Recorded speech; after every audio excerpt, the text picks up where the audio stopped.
Welcome to the celebration of life. Grab your passport as we embark on a global journey, exploring diverse ecosystems and encountering fascinating animals.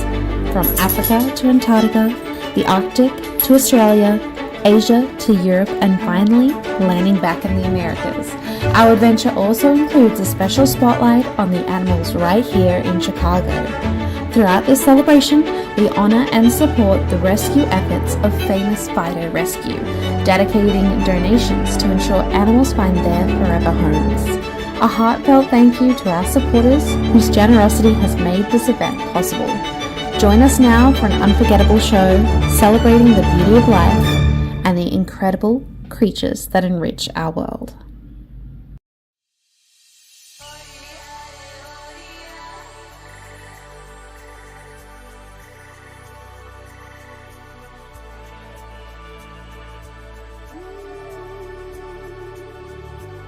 Africa is home to a diverse array of wildlife, with some iconic species often referred to as the Big Five.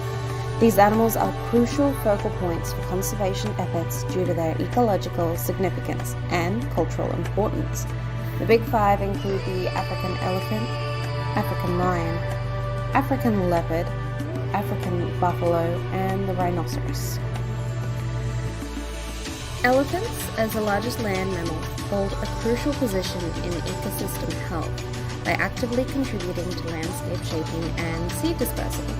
However, their existence faces formidable challenges in the form of poaching for ivory, habitat loss, and human-wildlife conflict. These threats pose significant risks to elephant populations, emphasizing the urgent need for conservation efforts to safeguard these majestic creatures and preserve the balance they bring to ecosystems.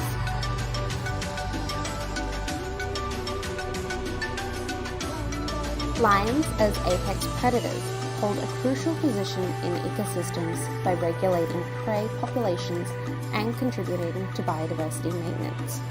However, their populations across Africa face significant conservation challenges. Habitat loss driven by human activities poses a threat to their natural environments. Additionally, human-wildlife conflict arises as human populations expand into lion territories. The practice of trophy hunting further exacerbates the decline in lion populations. Addressing these conservation challenges is imperative to ensure the long-term survival of these majestic creatures and maintain the ecological balance they bring to their habitats. Leopards, as elusive and adaptable carnivores, play a crucial role in controlling herbivore populations and maintaining ecological balance. However, their existence faces significant conservation challenges. Habitat fragmentation, driven by human activities, poses a threat to natural habitats essential for leopards. Illegal trade further exacerbates their vulnerability, putting additional pressure on their populations. Moreover, conflicts with livestock owners creates a perilous situation for leopards, as it often leads to retaliatory killings. Addressing these conservation challenges is imperative to ensure the continued survival of these vital predators and the overall health of the ecosystems they inhabit. Buffaloes play a crucial role in maintaining ecological balance as herbivores, influencing the dynamics of vegetation within their habitats. However, despite their significance, buffalo populations face conservation challenges. Habitat loss, diseases, and illegal hunting pose threats to their existence, though they are comparatively less targeted than other Big Five species. Addressing these challenges becomes imperative to ensure the preservation of buffalo populations and the overall ecological harmony they contribute to. Rhinos play a crucial role in maintaining ecosystem health, making their conservation imperative for the preservation of biodiversity. However, these magnificent creatures face significant challenges that threaten their existence. The rampant poaching for their valuable horns, coupled with habitat loss and insufficient protection measures, has led to the decline in rhino populations. Addressing these conservation challenges is crucial to ensuring the survival of rhinos and maintaining the ecological balance they contribute to.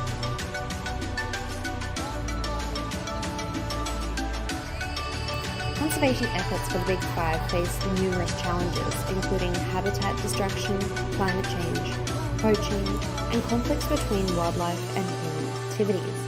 International collaboration, community engagement, anti-poaching measures, and sustainable tourism are crucial components to addressing these challenges and ensuring the long-term survival of these iconic species.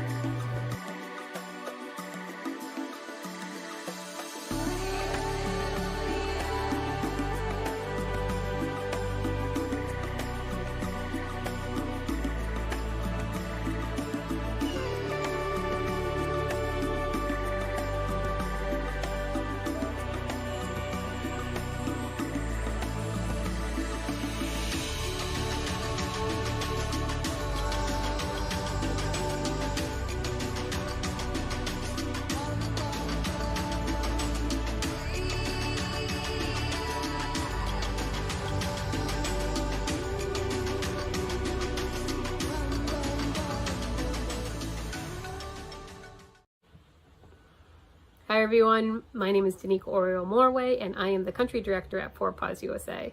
First off, I want to say thank you to Famous Fido for putting together this awesome event. This is super cool and exactly what we need right now.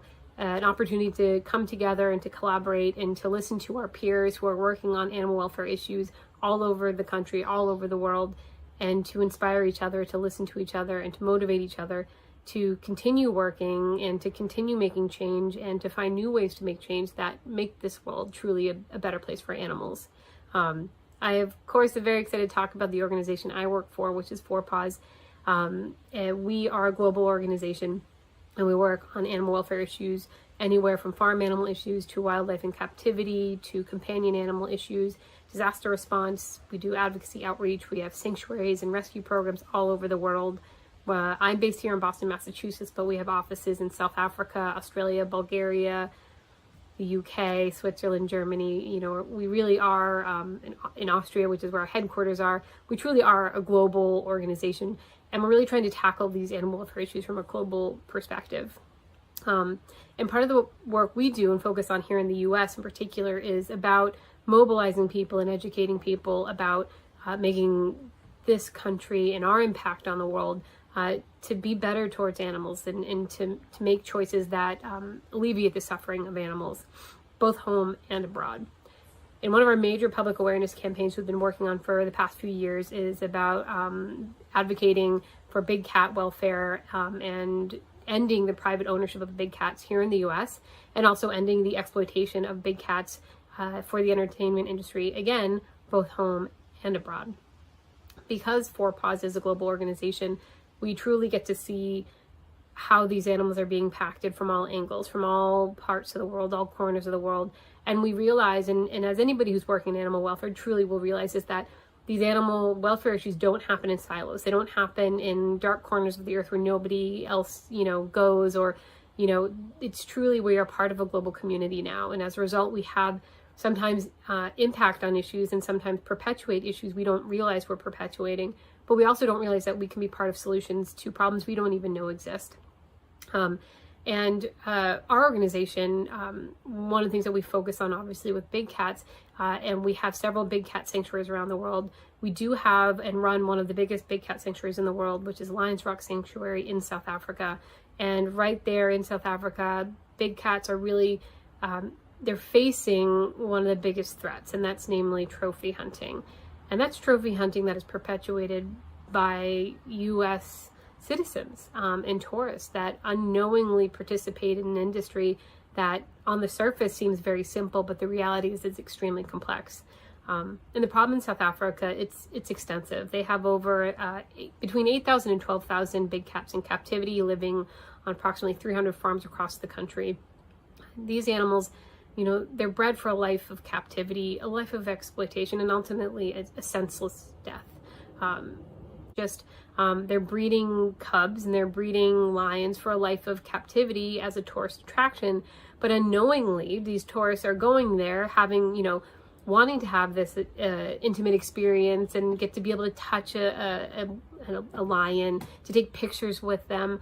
But the reality is that what they're doing is just socializing these animals so that they're easier targets later in life.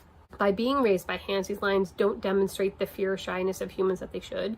And after about 4 to 7 years, the lions have sort of reached their trophy hunting age, and that's where they're offered to hunters simply to be killed. And again, this is where many people don't realize that that simple photo, that simple act of going and supporting these has such a longer traumatic consequence. But we can be a part of that change. We can stop this from happening. We absolutely can. And we can stop our participation in this issue. We can ban the import of these trophies into the US. We need to disincentivize these killings so that make it so they can't even bring them home. We can refuse to participate in these exploitation. Don't pay to go get your picture taken with a cub. Don't go and volunteer at an unaccredited, unregulated facility. Do your research and find out where you're going, who are you supporting, what are you supporting. Absolutely help promote the passage of the Big Cat Public Safety Act here in the US that helps end also the captive breeding, ownership, and exploitation of big cats here in the US. Together we can stop this, and we can have an impact soon. But we need to come together, and we need to educate, and we need to communicate. So it's about us talking to our friends, talking to our families, reminding people that that picture is not just a picture, it's a lifetime of suffering. And don't be a part of that, be a part of the solution. So I hope that today, with a little bit of what we've talked about and a little bit of what we're learning, we can all walk away knowing and feeling empowered that we can make what seem like small choices that have huge impacts and huge positive consequences to help end an abusive industry. And the first step, as we know, is to learn and to talk about it. And then the second step is to do something about it. So thank you everyone for coming here today and participating, and anyone interested in finding out more information about 4Paws and what we do, check out our website at 4paws.us. Thank you again. It's been a pleasure. Onward and upward.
Antarctica, the southernmost continent, is a vast icy landmass, characterized by extreme cold and unique ecosystems. Despite its harsh conditions, diverse animal species have adapted to thrive in this remote environment. Iconic inhabitants include penguins, seals, krill, and various seabirds. The importance of animal welfare in Antarctica is paramount, as these species play crucial roles in maintaining the delicate balance of the ecosystem. Human activities, such as climate change and fishing, pose significant threats to these animals. To make a positive impact, it is essential for us to collectively adopt sustainable practices, mitigate climate change, and establish stringent conservation measures.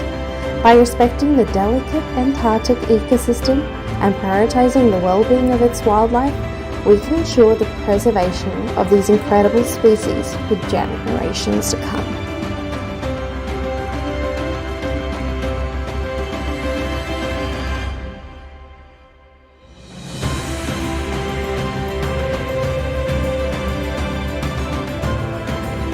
The region's unique ecosystems are experiencing the adverse effects of global warming, leading to alterations in habitats and food sources for various species. The melting ice and shifting temperatures disrupt the delicate balance of Antarctic ecosystems, affecting the survival and reproductive patterns of numerous animals. Additionally, human activities pose a considerable risk to animal welfare in Antarctica. Fishing activities can disturb marine life and lead to overexploitation of fish stocks, while tourism may disturb nesting sites and disrupt the natural behavior of wildlife. Scientific research, though crucial for understanding the region, can inadvertently disturb ecosystems. Striking a balance between conservation efforts and human activities is imperative to ensure the preservation of Antarctica's remarkable biodiversity and the welfare of its unique animal inhabitants.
The Arctic region is a polar area located around the North Pole, encompassing the Arctic Ocean and parts of Canada, Russia, Greenland, the United States, Norway, and Sweden.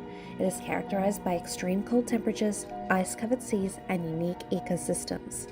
The Arctic ecosystem is home to diverse wildlife, including iconic species such as polar bears, Arctic foxes, seals, and various bird species. These animals have adapted to the harsh conditions of the Arctic, relying on the region's sea ice and cold waters for their survival. Animal welfare is crucial for Arctic species due to the delicate balance of the ecosystem. Climate change and human activities such as oil and gas exploration and shipping pose significant threats to their habitats. The melting of sea ice affects the hunting and breeding patterns of predators like polar bears, impacting their ability to find food. Preserving animal welfare in the Arctic is not only essential for the well-being of individual species, but also for the overall health of the ecosystem. Maintaining the delicate balance of this unique environment is crucial for the conservation of biodiversity and the sustainability of the Arctic ecosystem as a whole.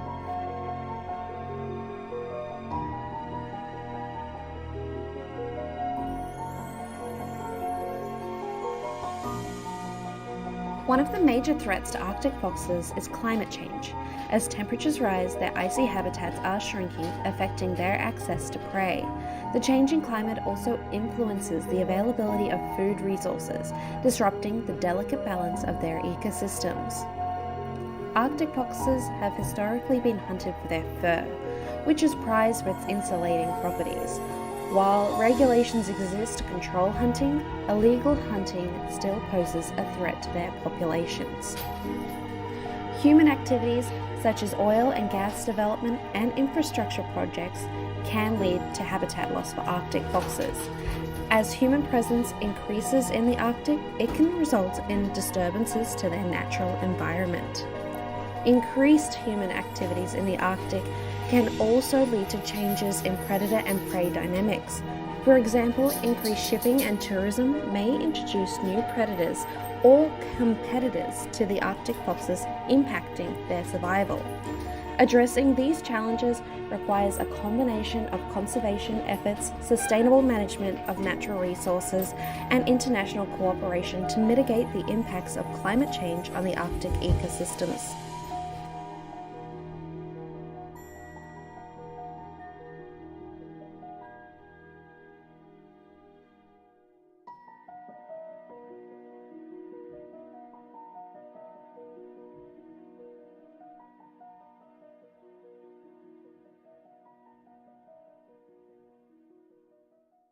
I'm Susan Millward, Executive Director and Chief Executive Officer of the Animal Welfare Institute, a non-profit organisation founded in 1951. AWI works to reduce animal suffering caused by people and seeks better treatment of animals everywhere. In agriculture, in commerce, in our communities, in research, and in the wild. And I'm Robin Jacobson, General Counsel and Chief Legal Officer at AWI. We'd like to thank Famous Fido Rescue for inviting us to participate in the 2023 Celebration of Life. In the early years, AWI founder Christine Stevens sought to end the cruel treatment of animals in experimental laboratories. Inevitably, her work expanded to take on other animal welfare causes. Christine died in 2002, and Executive Director Kathy Liss took over the helm. Kathy retired in 2022, but remains chair of AWI's Board of Directors. Based in Washington, D.C., with staff comprised of scientists, lawyers, and policy experts throughout North America, AWI advances our mission through strategically crafted policy and legal advocacy, educational programs, research, and engagement with industry, policymakers, scientists, educators, other nonprofit organizations, and the public. As examples of our efforts, AWI works to abolish factory farms, support high welfare family farms, and achieve humane slaughter for animals raised for food. Improve the housing and handling of animals used in research, and encourage the development and implementation of alternatives to experimentation on live animals. End the use of steel jaw leg hold traps and other brutal methods of capturing and killing wildlife. Preserve species threatened with extinction, and protect wildlife from harmful exploitation and destruction of critical habitat. Protect companion animals from cruelty and violence, including appalling conditions in commercial trade. And prevent injury and death of animals caused by harsh conditions of transport and confinement. Our members and advocates support our work both financially and by using AWI's Action Centre to make their voices heard. In our Action Centre, you can contact your elected officials about critical animal welfare legislation, write a letter to the editor of your local newspaper, sign up to receive email alerts, and more. Recently, in partnership with other nonprofits, AWI announced a historic settlement of a lawsuit against the U.S. Fish and Wildlife Service that will aid the conservation and recovery of the world's only wild red wolf population and help pull them back from the brink of extinction. And after years of AWI advocating for stronger policies to prevent misleading animal raising claims on food labels, the U.S. Department of Agriculture recently announced it will update its guidelines to strengthen the approval process for such claims. We've also worked toward the introduction of important legislation to help animals, including most recently the Animal Welfare Enforcement Improvement Act, the Mink Virus Act, the Emergency and Disaster Preparedness for Farm Animals Act, the Marine Mammal Climate Change Protection Act, and the Save America's Forgotten Equines Act. Additionally, we work to help reduce harmful wildlife trade throughout the world and are mobilizing to help establish a wildlife enforcement network to reduce wildlife trafficking in the wider Caribbean region. Your voice is important, and together our voices make a difference. Learn more about our work on our website at awionline.org.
Animal welfare in Asia, particularly for iconic species like pandas, tigers, and elephants, face significant challenges. Pandas native to China struggle due to habitat loss and fragmentation, impacting their ability to find sufficient bamboo, their primary food source. Tigers, found in various Asian countries, are threatened by poaching and habitat destruction, pushing them closer to the brink of extinction. Elephants face similar threats, with illegal ivory trade and loss of their natural habitats, putting them at risk.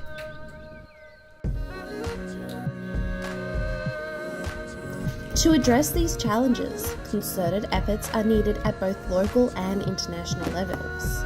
Conservation initiatives should focus on preserving and restoring natural habitats for these animals, implementing stricter anti-poaching measures, and combating the illegal wildlife trade. Community involvement is crucial, as raising awareness and garnering support can lead to sustainable conservation practices. Additionally, responsible tourism and ethical wildlife practices can contribute to the well-being of these species by ensuring that human interactions with animals prioritize their welfare. Furthermore, governments and organizations should collaborate to strengthen and enforce wildlife protection laws, ensuring the safety and conservation of these iconic species. Education plays a pivotal role, fostering a sense of responsibility and empathy towards animals. By promoting sustainable practices and respecting the natural behaviors of pandas, tigers, and elephants, we can contribute to the overall well-being of these majestic creatures and help secure their future in the wild. Several animals are already considered endangered in Asia, including the orangutan, leopard, rhino, saola, tiger, elephant, and vaquita. Action is needed now to ensure they don't face extinction.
Hi, my name is Danielle Carnahan, and I'm a wildlife conservationist, writer, and content creator on my website, The Call to Conserve.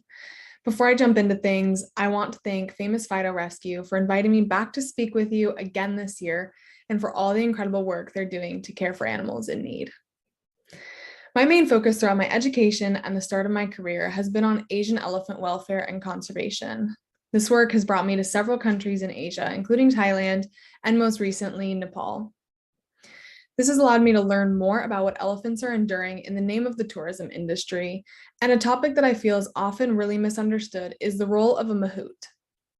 A mahout is the elephant caregiver and trainer who works in sanctuaries or hands-on elephant facilities around Asia. It's all too common to see photos or short videos of elephants online where they're being chained up, beaten, ridden, or mistreated in some way. These videos, while they're important to show the realities of some facilities, have given captive facilities a really bad name and have made mahouts out to be incredibly cruel. However, this often isn't the case. Mahouts sometimes, they do have to ride their elephants. This is part of their job, and it allows them to give the elephants more freedom and more time out of the enclosures, depending on the facility. And yes, mahouts sometimes do have to utilize chains, but this could be to complete a medical procedure that the elephant really needs for their health and welfare. And yes, these things can be done in cruel ways, but they can also be done in reasonable ways. And it's important to remember that because the reality is elephants are incredibly dangerous, and therefore there is a lot more than meets the eye when it comes to proper management. These are the kind of topics that don't get enough attention and that I focus on my personal platform. My goal is to speak candidly through my blog, my membership, and the social media posts that I put onto Instagram and Facebook to better educate people about issues that are commonly avoided in the media. You can follow along with me and learn how to give back to more ethical organizations through my platform, and all of those are linked on my background. I hope to catch up with you all virtually, either on my website, my Instagram, or my Facebook. And please don't ever hesitate to reach out to me via email, Instagram, DMs, Facebook Messenger, whatever it may be, with any questions you may have. Thank you so much for attending this event, and thank you again to Famous Fido for inviting me. I hope to talk to you guys soon.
G'day and welcome to Australia. Today we're going to marvel at the wonders of Australia's extraordinary wildlife and biodiversity. This vast and unique continent is a treasure trove of life, boasting a diversity that is unlike any other place on Earth. Let us embark on a journey through the enchanting world of Australia's flora and fauna. First and foremost, Australia is renowned for its marsupials. These distinctive mammals, which carry and nurture their young in pouches, include the iconic kangaroos, koalas, wallabies, and wombats.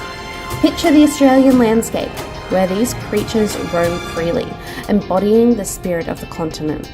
Yet, Australia doesn't stop there. It introduces us to the fascinating world of monotremes.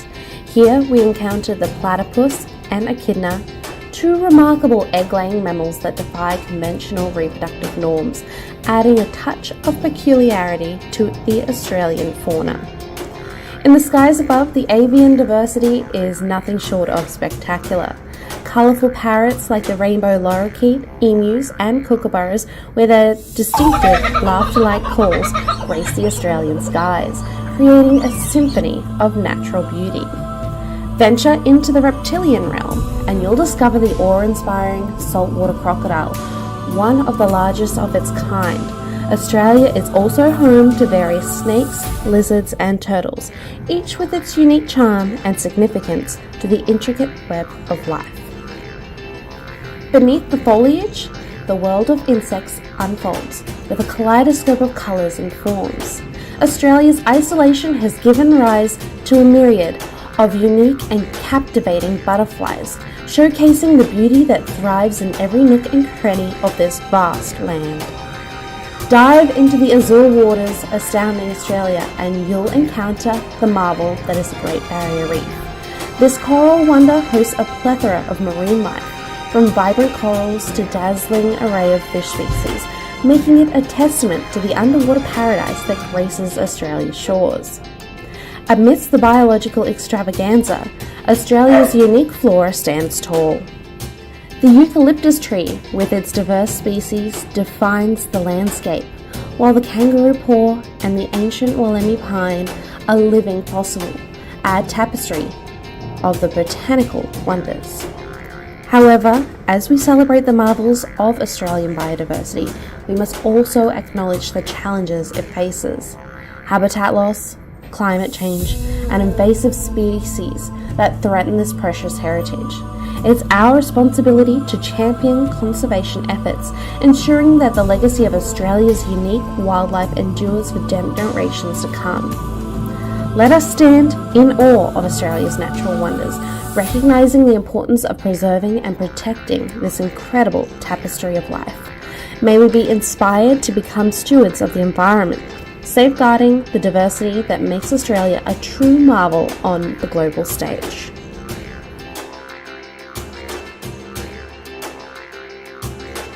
Let's talk about the incredible strides Australia is making to protect our oceans and wildlife.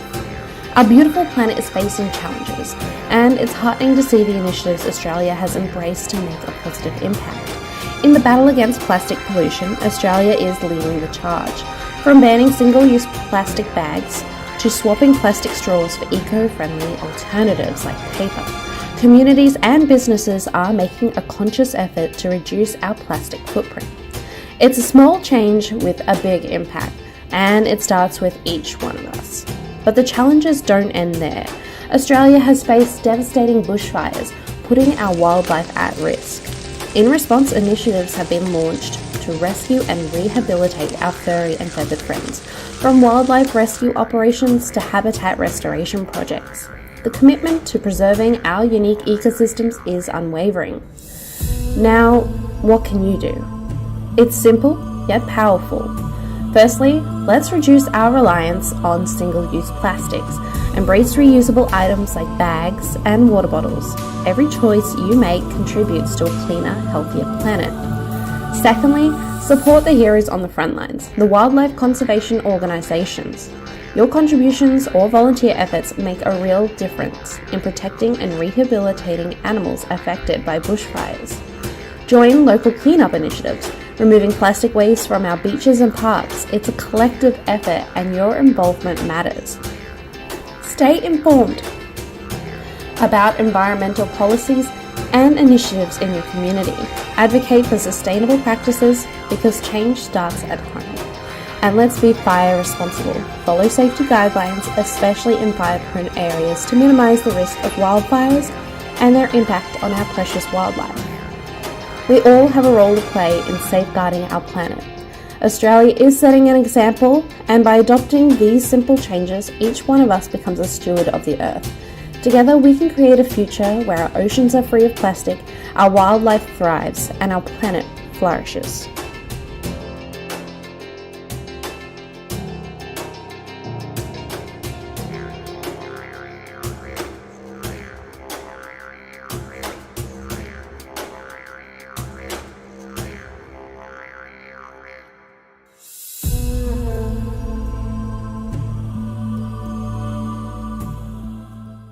Hey everyone, welcome. My name is Jordan Gray with the Turtle Survival Alliance, and I want to send a big thank you to Famous Fidos for inviting us to their celebration of life.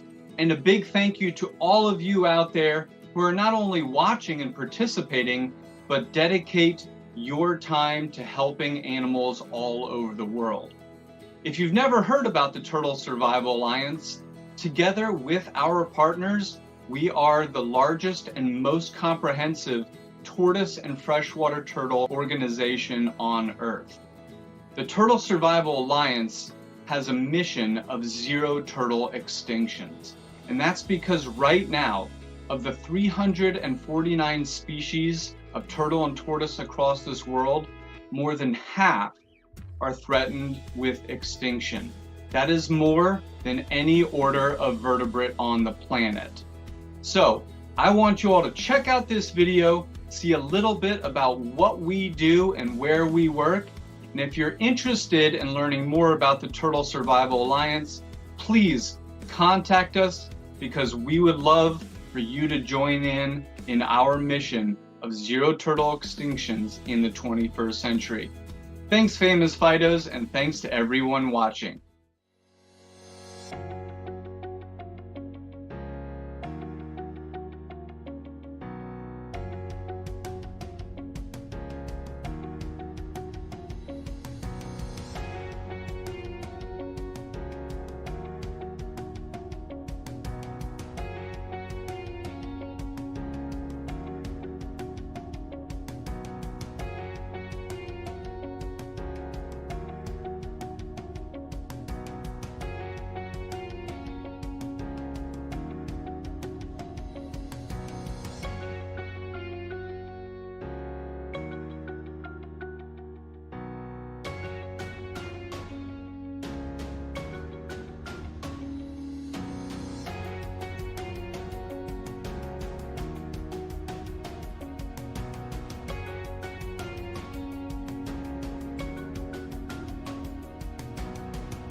Hi, my name is Carla Eisenberg. I am the Program Director at For the Love of Alex, and this is Alex the Second. He is our namesake, and he helps us fundraise for pets in need. We are honored to be invited by Famous Fido's Rescue to join in the celebration of life for all animals throughout the world and the environment in which we live in. For the Love of Alex is a national 501c3 nonprofit organization that helps fund life-saving and emergency veterinarian care for pets whose families are low income. We strive for a successful outcome for the pet and also an enhanced quality of life for their human companions. Since 2013, our vital support has helped hundreds of pet owners avoid making a heart-wrenching decision to either euthanize their pet or surrender it to an overcrowded shelter just because of financial hardship. No family should ever have to say goodbye to their beloved fur baby prematurely just because they don't have the money to pay for these emergency visits. Our vision is to end economic euthanasia. The pets that we help have responsible pet owners. These families take care of their pets' daily necessities like food, water, shelter. They provide a loving and safe home. And they provide them with routine medical care. But sometimes an accident happens or a pet becomes suddenly sick.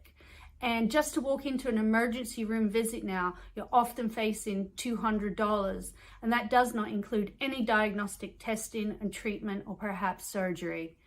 Often these veterinarian visits turn into thousands of dollars, and a low-income family just cannot afford it. We know the importance that a pet has on its owner's mental, physical, and emotional well-being.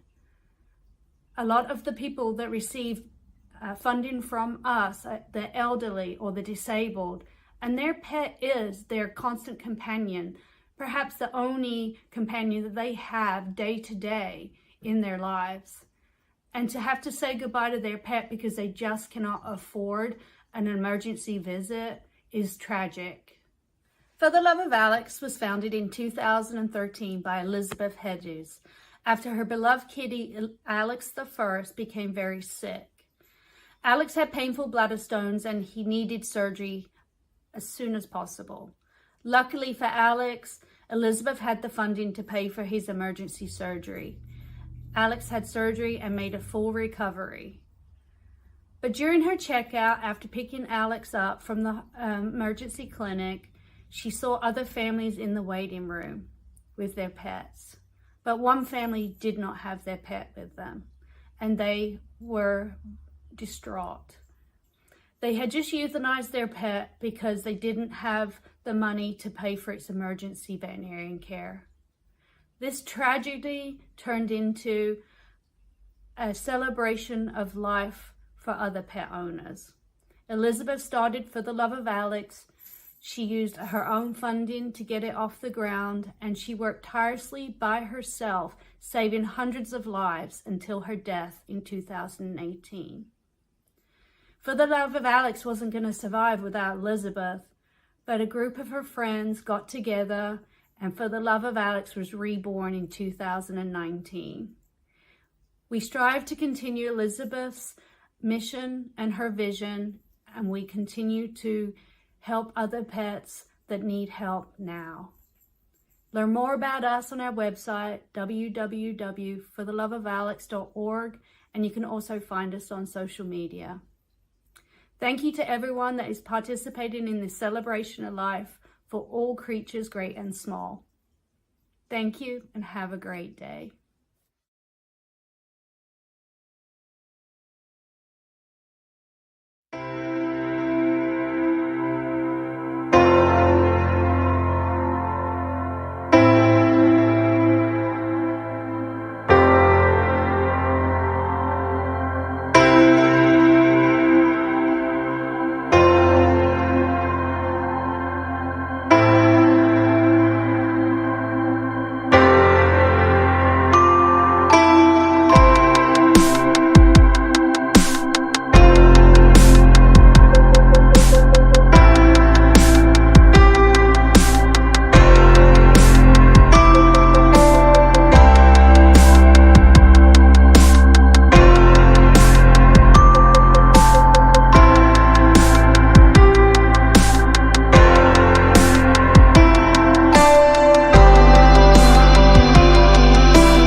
Let's take a look at animal welfare in Europe. This continent, with its diverse ecosystems, demands our collective responsibility to ensure the well-being of its inhabitants. Let's begin by acknowledging the challenges faced by animals like wolves, deer, and squirrels in Europe. Urbanization, habitat loss, and human activities pose significant threats to their natural habitats, disrupting the delicate balance of nature. Wolves struggling to survive, deer populations affected by changes in land use and hunting, and squirrels losing nesting sites due to deforestation. All face these challenges. The additional impact of climate change further complicates their situation. On a positive note, there has been commendable progress in Europe towards animal welfare. Many countries have implemented conservation programs and stricter regulations to protect endangered species. Notably, efforts to reintroduce wolves have shown promising results, contributing to the restoration of ecosystems. However, our work is far from complete. To sustain and build upon this positive trajectory, we can take the following steps. Support conservation initiatives. Back organizations dedicated to wildlife conservation. These entities often rely on public support for critical projects aimed at protecting and preserving diverse species. Advocate for sustainable practices. Encourage sustainable land use and development practices that consider the impact on local ecosystems. Striking a balance between human needs and wildlife preservation is key to fostering coexistence. Promote responsible tourism. Choose eco-friendly and wildlife-conscious tourism options. Responsible tourism ensures that local ecosystems and wildlife are respected and protected. Stay informed and engage. Stay informed about local and regional policies affecting wildlife, and actively engage with local communities and authorities to promote responsible stewardship of the environment. Let us commit to being stewards of this planet and guardians of its diverse inhabitants. Through collective effort and cooperation, we can pave the way for a future where wolves, deer, squirrels, and all creatures thrive alongside us in harmony. Hunting in Europe, despite its historical and cultural significance, raises considerable ethical and animal welfare concerns that cannot be overlooked. While proponents of hunting argue that it helps in wildlife management, the methods employed, such as trophy hunting, often prioritize individual pleasure over ecological balance. Trophy hunting, where animals are killed primarily for their heads, hides, or other body parts, not only disrupts ecosystems, but also raises questions about the moral justifications behind such practices. Furthermore, the potential for animals suffering during hunting is a significant issue. Animals may endure prolonged pain and distress before succumbing to injuries inflicted by hunters. This contradicts principles of humane treatment and raises doubts about the ethicality of hunting as a recreational activity. The concept of fair chase is often challenged, especially when considering the use of high-powered weapons and other modern technologies that tip the balance heavily in favor of hunters.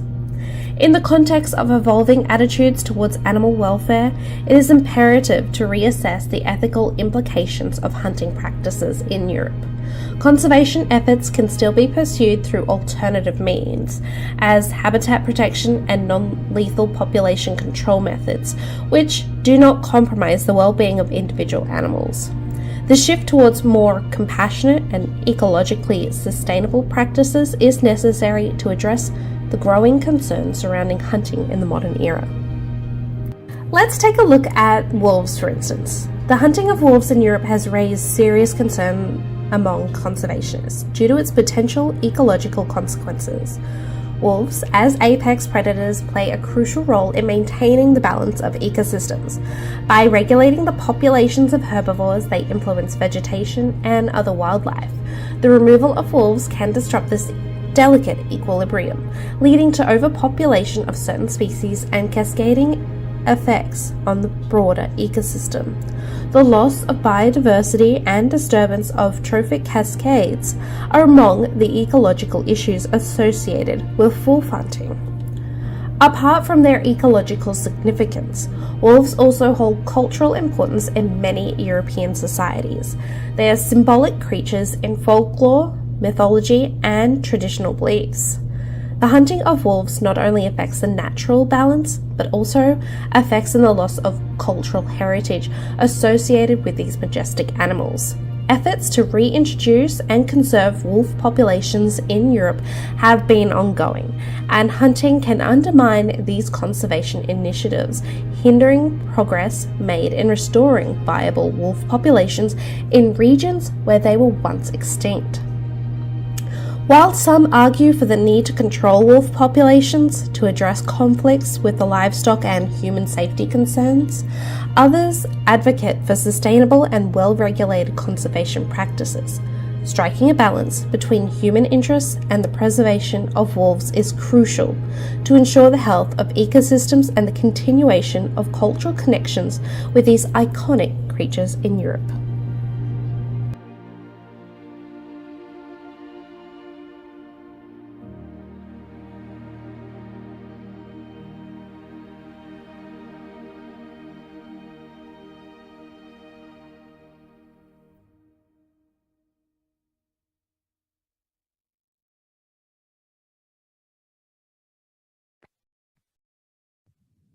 Hi, my name is Maddie Witt, and I'm the Education Supervisor at the International Wolf Center.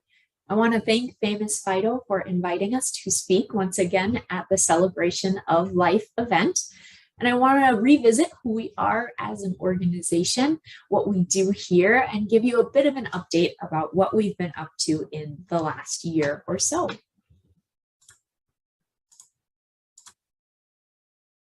So here at the International Wolf Center, we are a science-based education organization.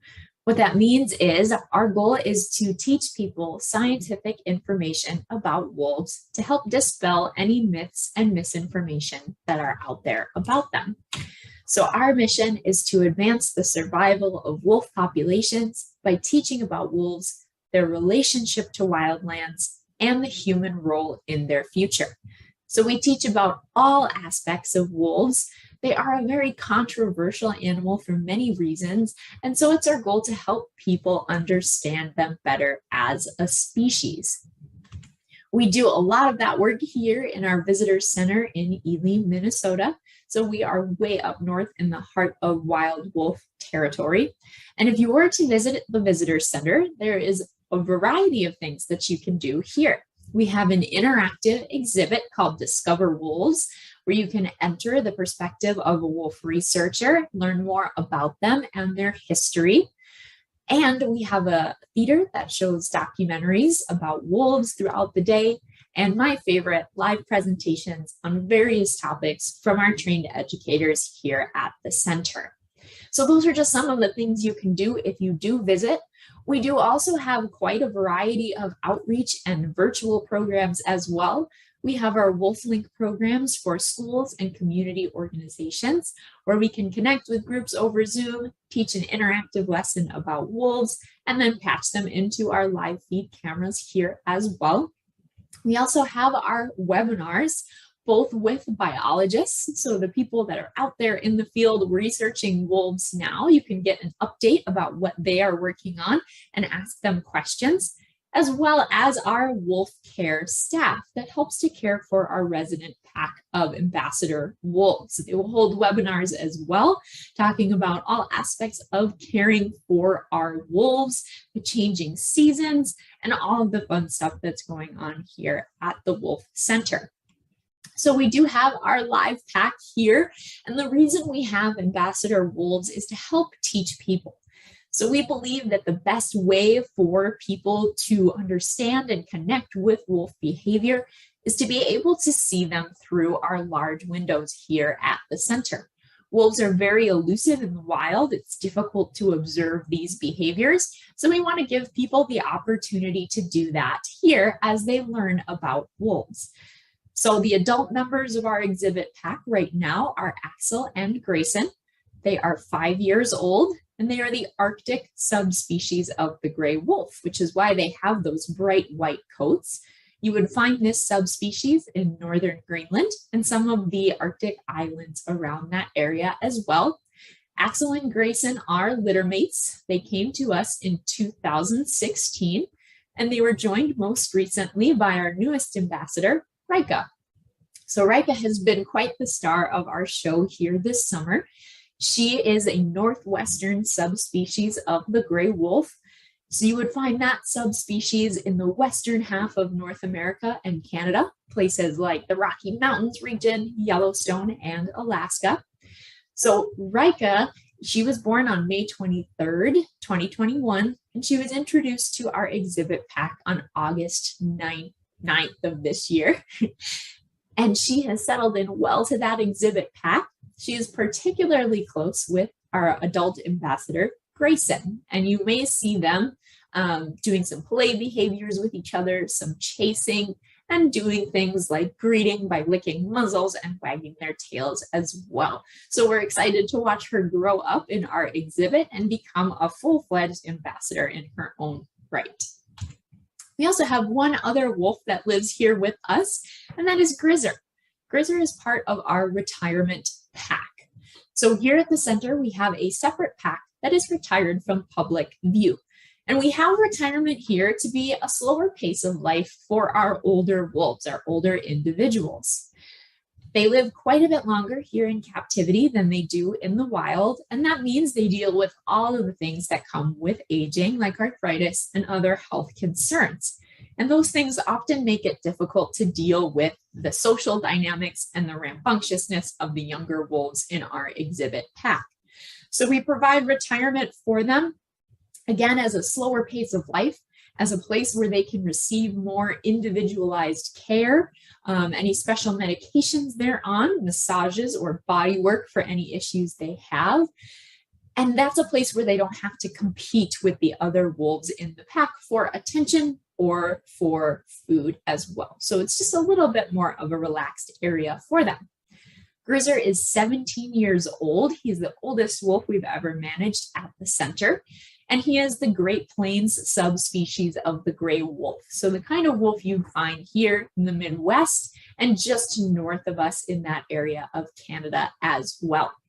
Since Grizzer is the only wolf in the retirement pack, to make sure he gets enough social stimulation, we've provided him with a small window into our exhibit pack where he can go up, watch them, check them out, and even have a little bit of interaction through the fence. So even though you can't see Grizzer here from the building if you come and visit, you can always check in on him and our exhibit pack on our live webcams online on wolf.org. So we have webcams on all of our enclosures. And just recently, we're really excited to have started a partnership with explore.org for a couple of our cameras, where we're hosted on their site and also log on to answer questions in a chat forum there as well. So you can certainly check that out and check in on our wolves anytime. So with that, I want to send you off with a little goodbye from our ambassadors, Grayson and Rika. I hope you're having a wonderful event, and thank you again for having me.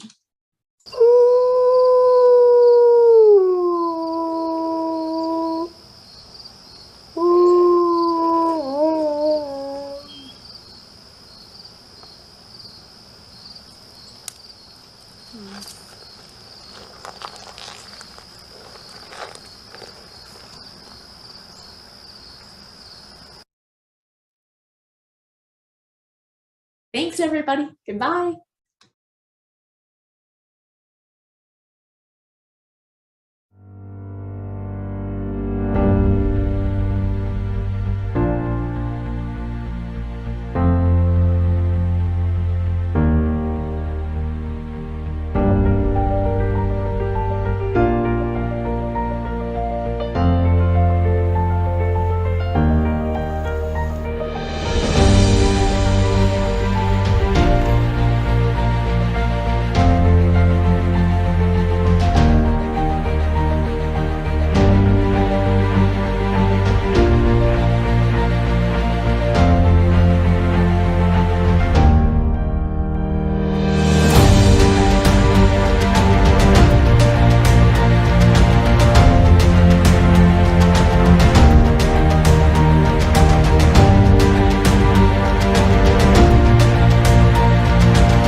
Hi everyone, I'm Arnaud Debier from the Wild Animal Conservation Institute, and I would like to thank Famous Fido for inviting us to their Celebration of Life event.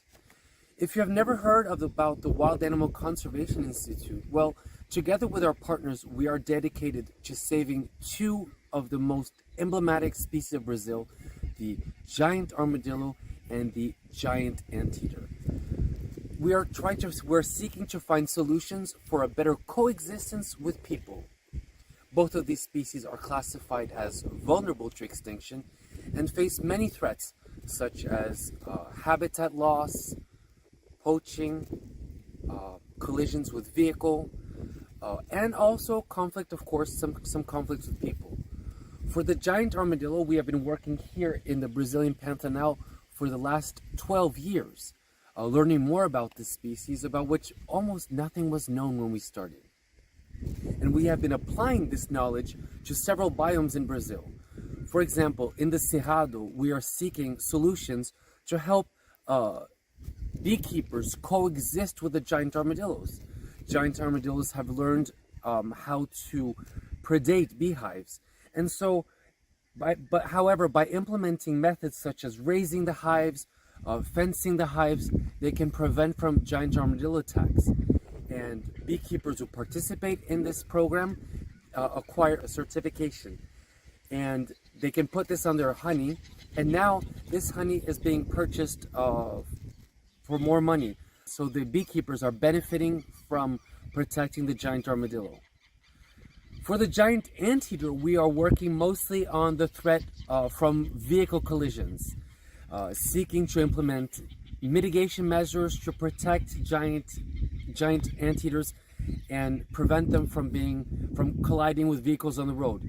And this not only protects lots of other animals, it also protects people, because people also get hurt when they collide with wild animals.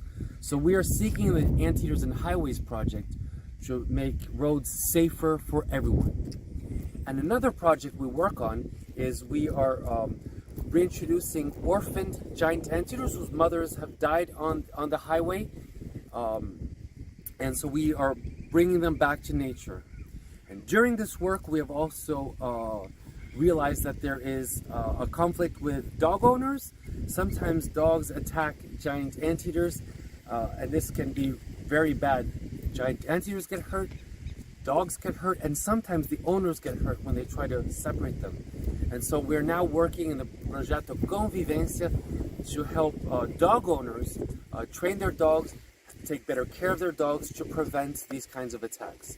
Thank you so much to the Famous Fido for inviting us to this event, and thank you everyone who is watching. If you want to learn more about our work, please check on our social media, and we would be more than happy to chat with you. Thank you so much.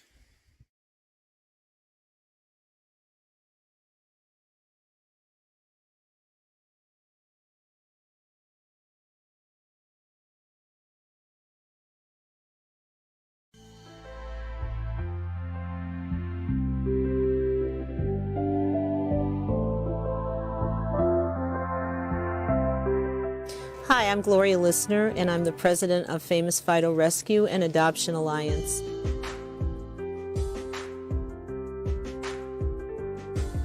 Now, it's an overwhelming epidemic and crisis throughout our nation that dogs are abandoned because people move, they have babies, they just don't want them anymore.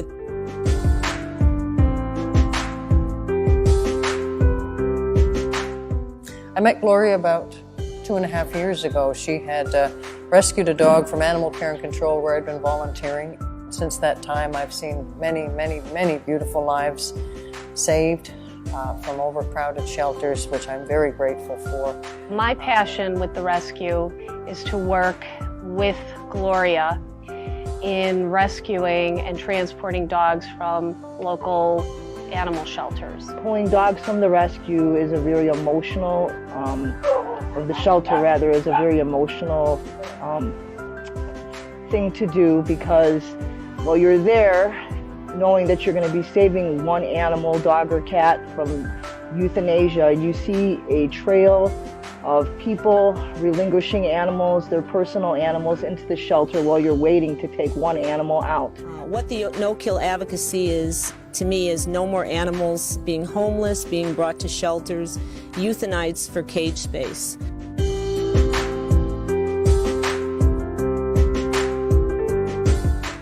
And our issue is the animal abandonment issue. No more animals in shelters euthanized for cage space, and no more animals brought to shelters in the first place.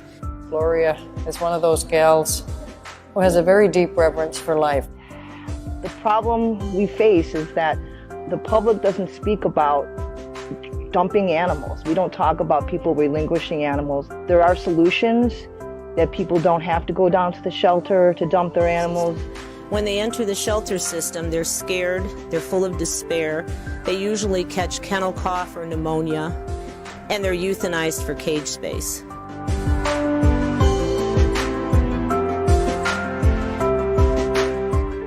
A movement really needs to be created to change the way we look at these animals and do not consider them property. I do appreciate the way that Famous Fido is kind of homing in on an issue that's important to address, and that is helping people rehome animals versus just quickly dumping them. Okay, over the years, I estimate we have saved thousands of animals.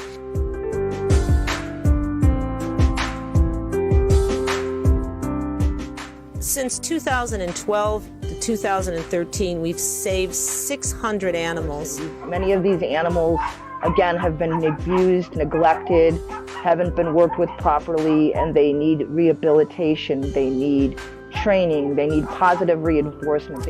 It also costs a lot of money, and it takes a lot of people to rescue a dog. An individual dog, their vetting expenses can be up to $2,000, and the adoption fee that we charge is $200 for an animal. If I had one goal, it would be to stop the abandonment of animals at any local animal control. We work very hard on helping these guys and seeing them through to giving them a new life.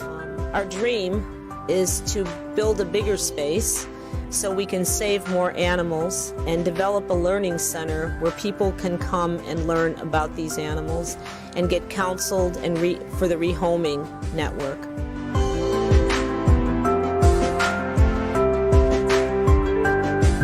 We need this environment to help these animals so they can find good homes and we can eliminate people bringing their animals to shelters. And we need more advocates, more good rescues, more volunteers who not only are at animal care, but are communicating with people before people even enter animal care, for example, because there are ways to rehome your animal.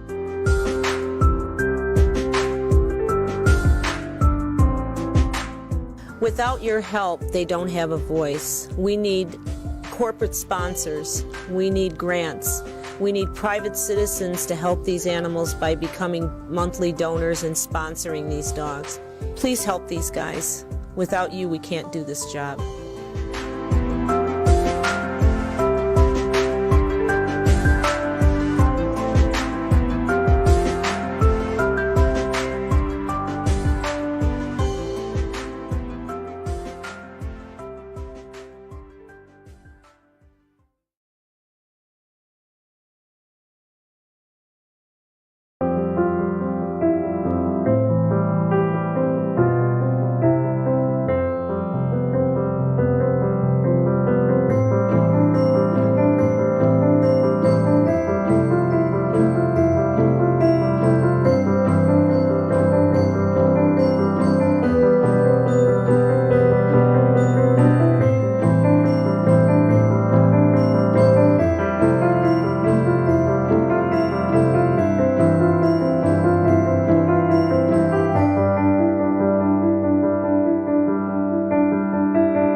At any given time, Famous Fido Rescue houses approximately 100 to 130 cats and dogs.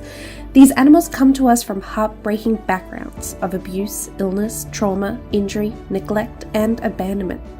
Some were callously left behind in apartments, mere afterthoughts when families moved away.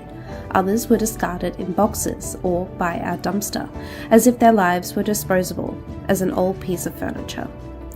The stories we encounter are heart-wrenching. Families claiming they didn't have the time or simply didn't want these innocent beings. Senior animals who should be enjoying their golden years often face the fate of abandonment. Some were left at veterinary clinics, others isolated in basements or garages. Tragically, some lost their families due to death, with no relatives willing to provide a loving home. When these animals arrive at Famous Fido Rescue, we witness their stress, panic, and the deep sense of loss. They go through depression and anxiety, waiting and hoping for the people who will never return. It's a painful reality that we can never fully communicate to them that something better awaits, just around the corner. What sets Famous Fido Rescue apart is our commitment to those who are often overlooked. The seniors, the ones with medical issues, behavioural challenges, and those who are bonded with others. In a different setting, they might face the risk of euthanasia in a kill shelter, but here they're given the second chance they are truly worthy of. Yet, our mission comes with its challenges. There are times when we're strapped for space, tight on funds, and have only a small team of dedicated volunteers available to care for these animals daily. This is where we need your help. We humbly request your support to ensure that these deserving animals continue to receive the care and love they need. There are various ways you can make a difference. Consider donating to support their housing, food, and medical care. You can choose to sponsor an animal, providing direct assistance to one in need. Volunteering at our centre is another invaluable way to contribute. Your time and dedication can make a world of difference.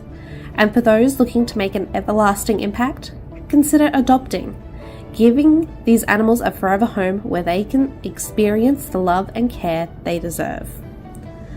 I implore each one of you to visit our website, famousfidorescue.org, and explore the different avenues through which you can contribute.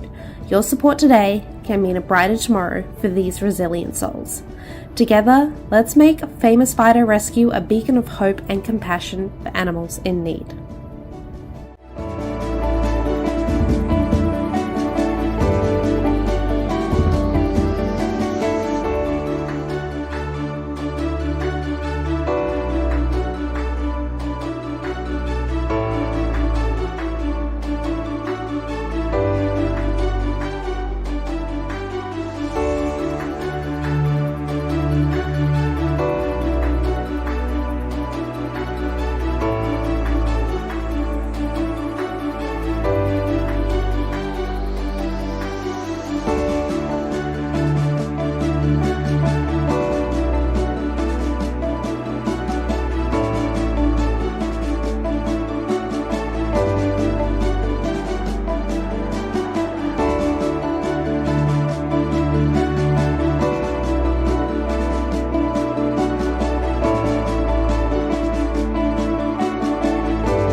volunteer here at Famous Fido Rescue.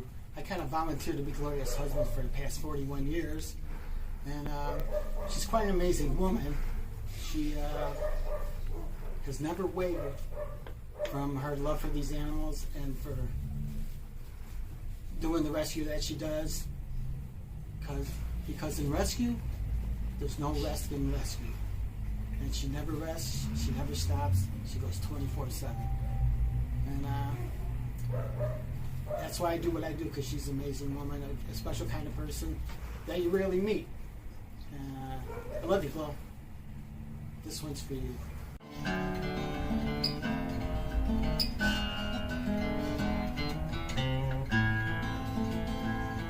It's a hard world, they push you down, but it's a cold world when you're in the ground. It's a funny situation, full of clowns, but it's no joke when your lights go out. Do you remember when we used to be free? Now they know what's best for you and me. It's a hard world, full of clowns, but it's a hot world when the bombs come down.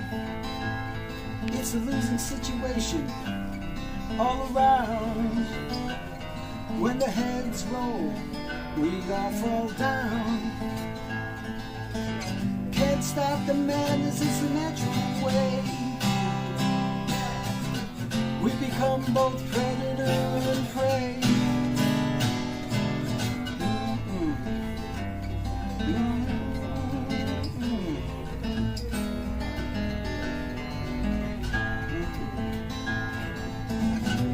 Old men choose when young men die, while mothers sit at home alone and cry. It's a sad world. Some people say maybe tomorrow it'll go away. Maybe tomorrow, maybe tomorrow it'll go away.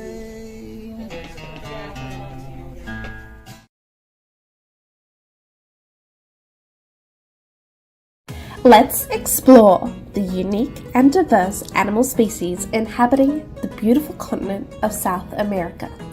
From the enchanting anteater to the resilient armadillo, the majestic llama to the playful monkey, and the vibrant parrot, South America is home to an array of extraordinary beings. However, they face numerous challenges that demand our immediate attention and concerted efforts. Let us consider the individual struggles that these remarkable animals endure in their natural habitats. The anteater, with its long snout and tongue, faces habitat loss and fragmentation due to deforestation. Armadillos, known for their armored exterior, are threatened by destruction of their habitats and the illegal wildlife trade. Llamas, domesticated for centuries, often contend with overgrazing and competition for resources. Monkeys, the epitome of agility and intelligence, confront habitat loss and exploitation. Parrots, with their vibrant plumage, are often victims of illegal pet trade and habitat degradation. Collectively, these animals are grappling with the challenges that extend beyond their individual struggles. Climate change, driven by human activities, poses a significant threat to their environments, affecting their ecosystems and altering their natural behaviours. The interconnectedness of these species within their ecosystems underscores the importance of addressing the challenges as a whole. Conservation measures must be implemented urgently to ensure the survival and well-being of these remarkable creatures. Preservation of natural habitats is paramount, requiring strict regulations on deforestation and sustainable land use practices. Additionally, combating illegal wildlife trade and enforcing stricter penalties for those involved will help protect these animals from exploitation. Community engagement and education are key elements in fostering a culture of conservation. Local communities must be empowered to become stewards of their natural surroundings, understanding the delicate balance between human activities and the well-being of these animals. Furthermore, international collaboration and support for conservation initiatives can play a pivotal role in addressing these challenges on a larger scale. The preservation of animal welfare in South America demands our immediate and collective action. By addressing the challenges faced by the anteater, armadillo, llama, monkey, and parrot, we contribute to the conservation of biodiversity and the overall health of our planet. Let us stand together, united in our commitment to safeguarding the future of these incredible creatures and the ecosystems they call home.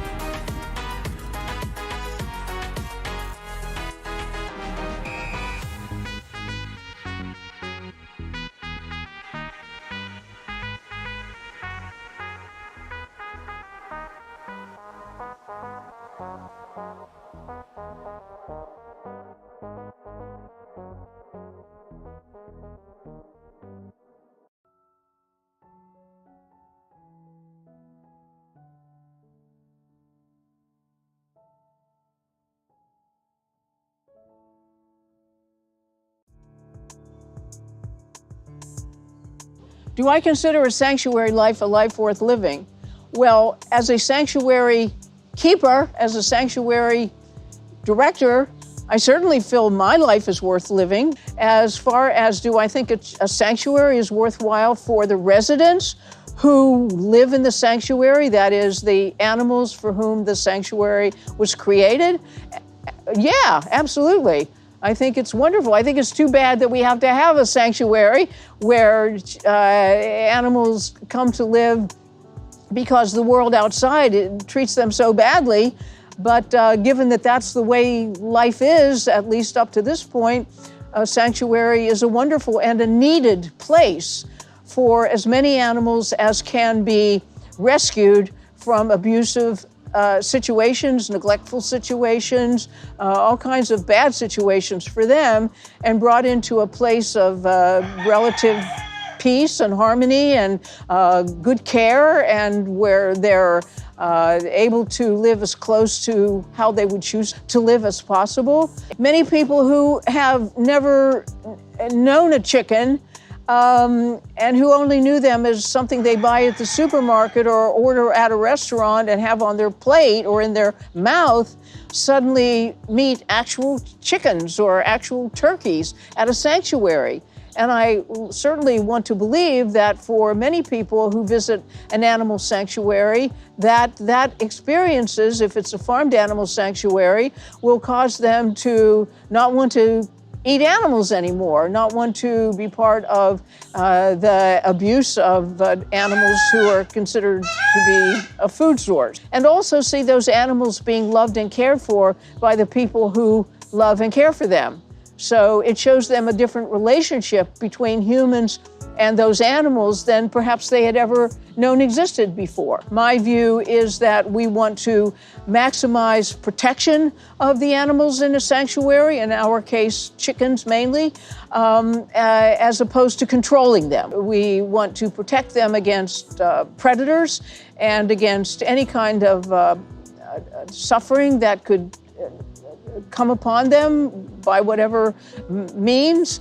So, for example, here at our sanctuary in Machipongo, Virginia, on the eastern shore of Virginia, in 2014, we enclosed 12,000 square feet so that our birds could be outside where we are here right now in the open air all the time. We have the houses for them to go into as they choose inside the 12,000 square foot sanctuary.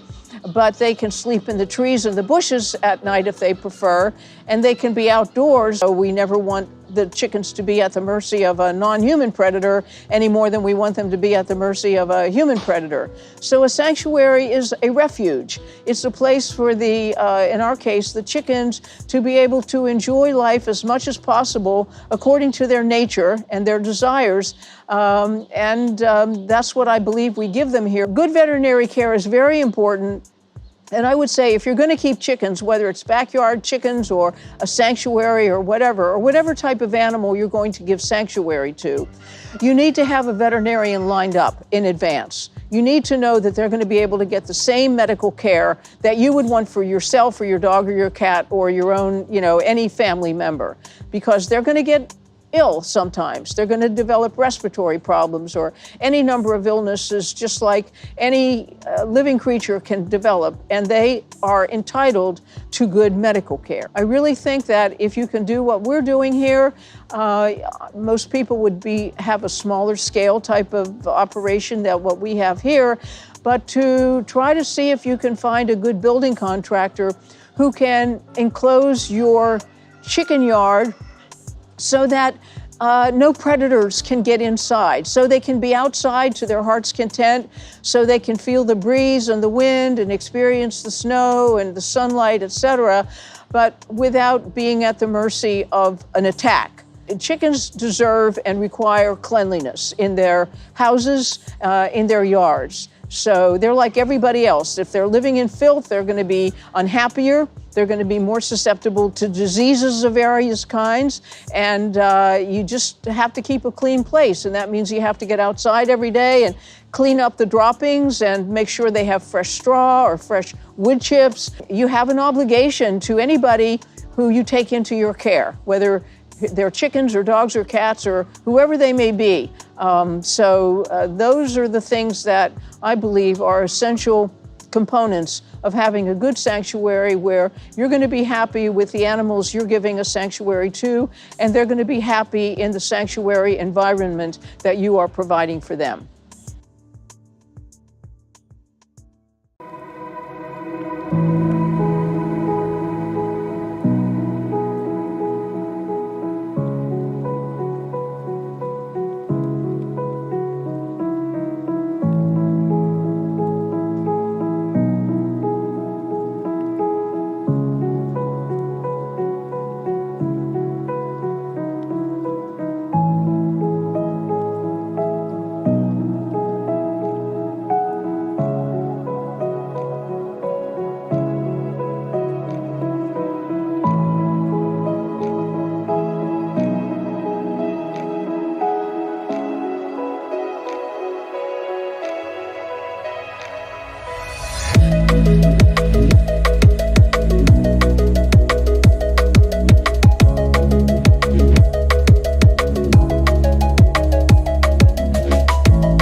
Welcome to North America.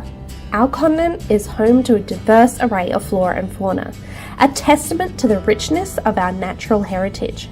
However, this abundance is under threat, and it's our responsibility to take action. In the vast landscapes of North America, there exists a delicate balance that sustains life. Among its inhabitants are some majestic creatures, such as the grizzly bear, the red wolf, the ocelot, and the California condor, which sadly find themselves on the brink of extinction.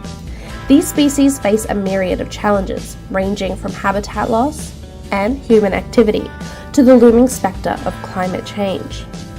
Habitat loss, driven by urbanization and industrial expansion, deprives these creatures of the spaces they need to thrive. Human activities, such as deforestation and pollution, further exacerbate the problem, pushing these species to the edge of survival.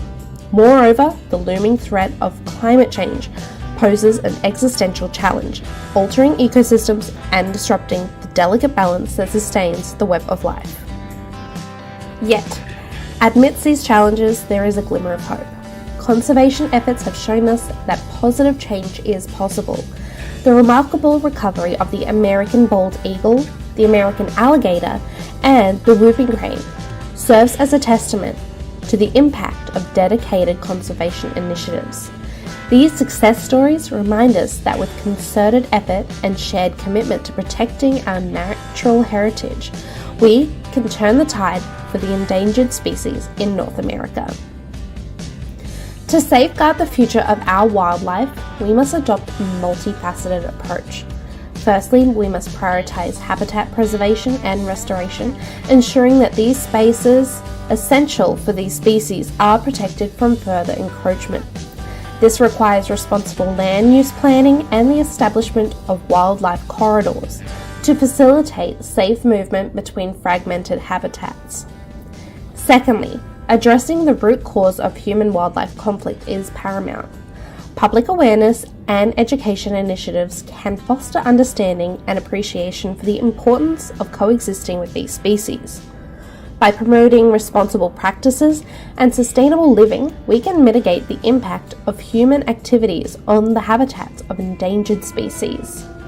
Lastly, we must confront the global challenge of climate change head-on, committing to sustainable practices, reducing carbon emissions, and advocating for policies that prioritize environmental conservation are critical steps in ensuring a stable climate for the diverse ecosystems of North America.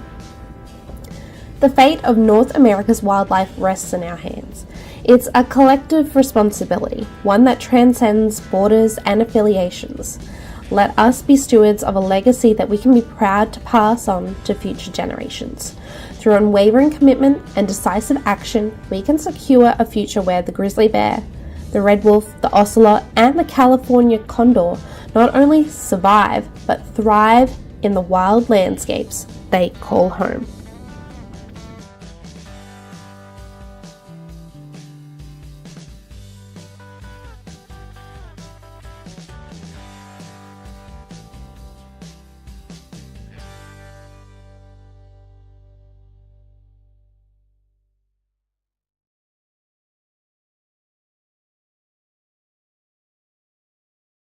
Hi, my name is Tamara Kelly, and this is Kylo right here, and we are with Orca Conservancy.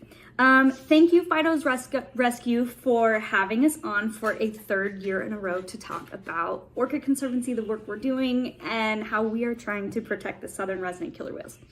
So if you are new to the killer whale world, the southern resident killer whales are a genetically distinct population of orcas that range up in the Pacific Northwest. And currently their numbers are only at 75 individuals remaining, when they should be up in the hundreds or 200s. So we at Orca Conservancy are doing the work to try to recover this population. And just some more information about the southern residents is that they face a lot of problems that's making them endangered.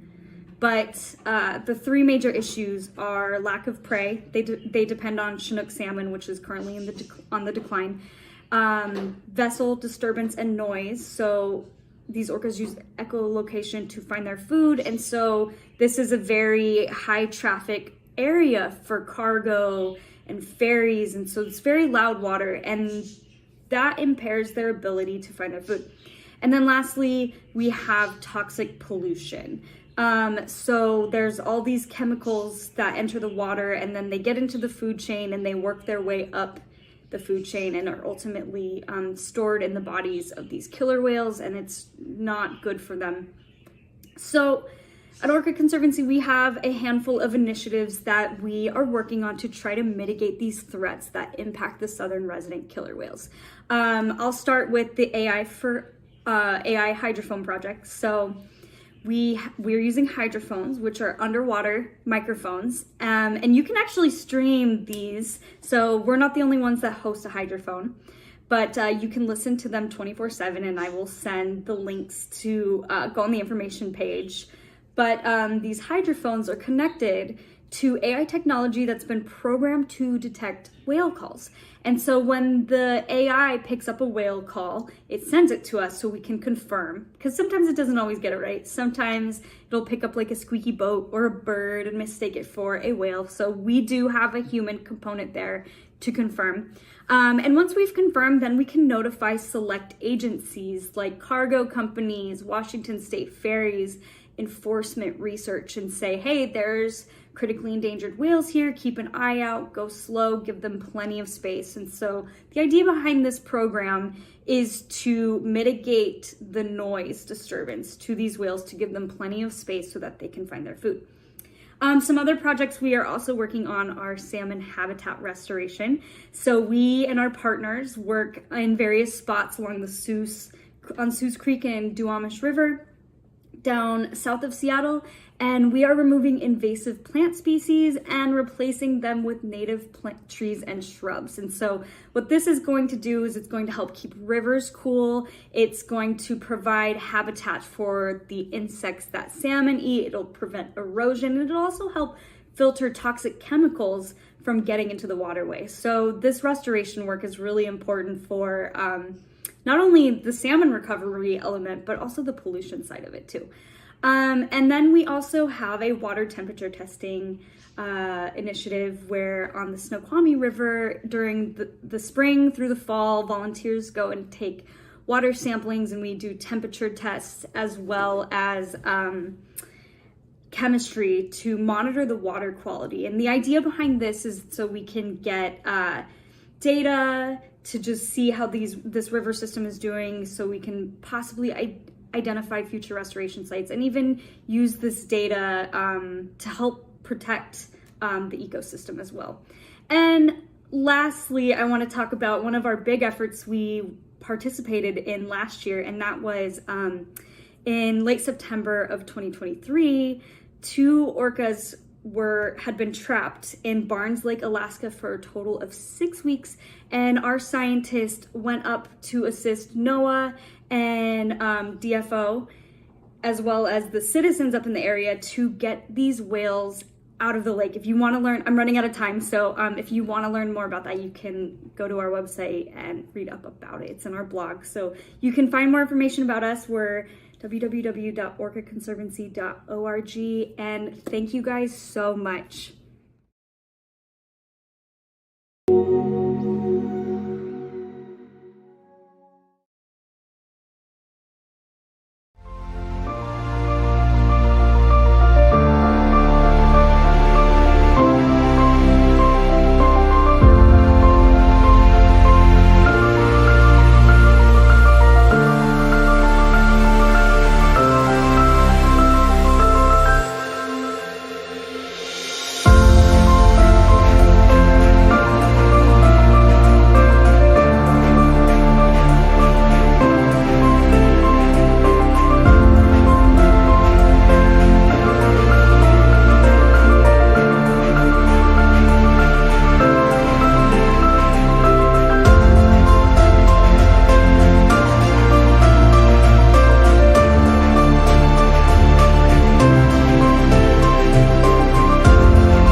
At Famous Fido Rescue, we are on a mission to break the cycle of abandonment. And we believe it starts with communication. Our centre operates an open phone line 24 hours a day, receiving calls from individuals facing the difficult decision to give up their beloved animals. By taking the time for a conversation, we delve into the reasons behind these decisions. Sometimes it's financial struggles, the need for veterinary care, guidance and training, or a lack of immediate housing solutions. We believe that these challenges can be overcome, especially when the person on the other end of the line is willing to work with us, to care enough to keep their furry companions. This winter, we met Kayla, an 18-year-old girl facing the complexities of life. Despite working 2 jobs and completing high school, Kayla found herself homeless with no family to rely on. Kayla approached us to surrender Prince, but it was clear she didn't want to part with him. That's when our intervention program stepped in, offering the lifeline she needed. Famous Fido Rescue housed Prince temporarily while Kayla stayed at a women's shelter. Every day, she visited him, forming a bond that transcended their circumstances. We ensured that Prince received all the necessary medical care and worked tirelessly to find an apartment for both Kayla and him. No easy feat for an 18-year-old without an established credit rating. But with the incredible support of our community, we made it happen. You, our generous supporters, pitched in to furnish Kayla and Prince's new apartment, providing them with beds and safe housing. Today, Kayla is completing school, working both jobs, and living happily with Prince. Our intervention program gave them a home to share, relieving both Kayla and Prince from unnecessary stress. At Famous Fido Rescue, we believe in the power of compassion and intervention. Together, we're making a difference, one conversation at a time.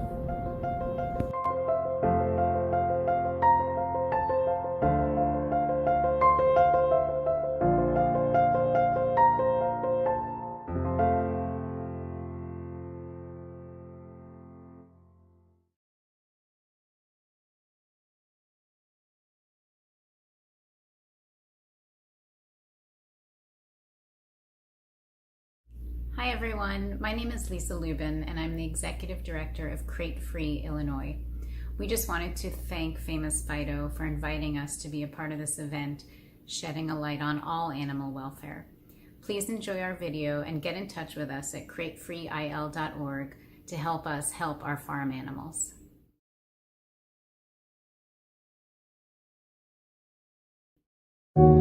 Crate Free Illinois works to improve the lives of animals raised for food. Factory farmed animals are the most exploited and least protected group of animals on the planet. They have little to no protections from either state or federal animal welfare laws. The majority of animals used for food in the United States are raised on cruel factory farms where they're treated like machines. These are not the farms your grandparents grew up on. Over the last several decades, the industrialized animal agriculture system in the U.S. has consolidated into just a few enormous companies. There's something very wrong with a food system in which the best day of an animal's life is its last. Crate Free Illinois' mission is to reduce the suffering of animals on factory farms. We do this through consumer education and activism. We fight factory farms. We hold retailers accountable for the treatment of the animals they profit from. And we support our local farmers who treat animals and the environment with respect. We're an inclusive organization and welcome omnivores, vegetarians, and vegans alike. While more people are opting to eat plant-based food, we understand that others may choose to continue eating animal products. We ask consumers to remove meat from their diet or reduce their meat intake and replace factory and supermarket meat with more humanely raised meat, dairy, and eggs direct from farmers. All animals deserve to be safe, healthy, and free from pain or cruelty. As consumers, we need to make humane food choices. We need more laws to protect farmed animals. And more producers still need to transition away from inhumane and outdated practices like gestation crates and battery cages. Whether it's your dog or cat, or a pig, cow, or chicken, all animals deserve a decent life. Please go to cratefreeil.org, join the cause, and help the animals that feed us.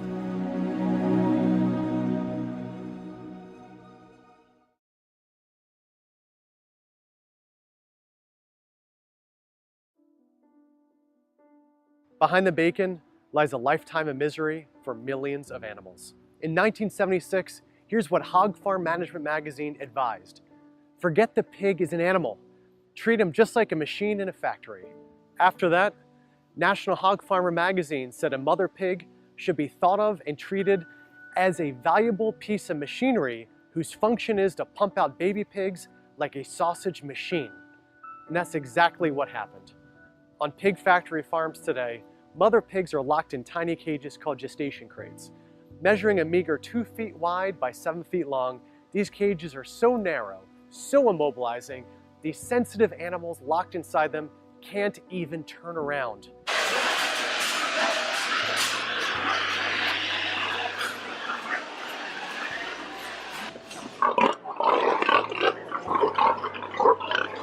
Here's how it works. Once a pig is inseminated, she's put into a crate for the entirety of her pregnancy. That's 4 long months locked in a cage, facing the same direction, standing on hard concrete, unable even to turn around. Before the pig gives birth, she's then moved to another small crate where she's left there for 3 weeks. During that time, she births and weans her piglets, still barely able to move an inch. Then, here's the worst part of it all. She's re-inseminated and the whole process starts back over. For a mother pig, this is virtually her entire life. Can you imagine enduring years on end on a concrete floor, locked behind metal bars, only inches from your nose? But things are starting to change. The Humane Society of the United States and other animal protection organizations are racking up major advancements in the quest for better treatment of pigs. Dozens of major food companies like McDonald's, Burger King, and Kroger have pledged to eliminate these cruel cages from their supply chains. And now, 20% of US states have passed laws phasing out the use of gestation crates. In response, some of the largest pork companies have dramatically reduced their use of these inhumane cages. But even those companies are still locking up mother pigs for the first 4 to 6 weeks of each pregnancy. And meanwhile, other major pork companies like Tyson Foods don't even have any plans to reduce their use of gestation crates. Pigs are intelligent, social animals who want to enjoy their lives every bit as much as our dogs and cats at home do. They deserve much more than a life inside a tiny crate. So please, share this video and help expose the secret the pork industry doesn't want people to know.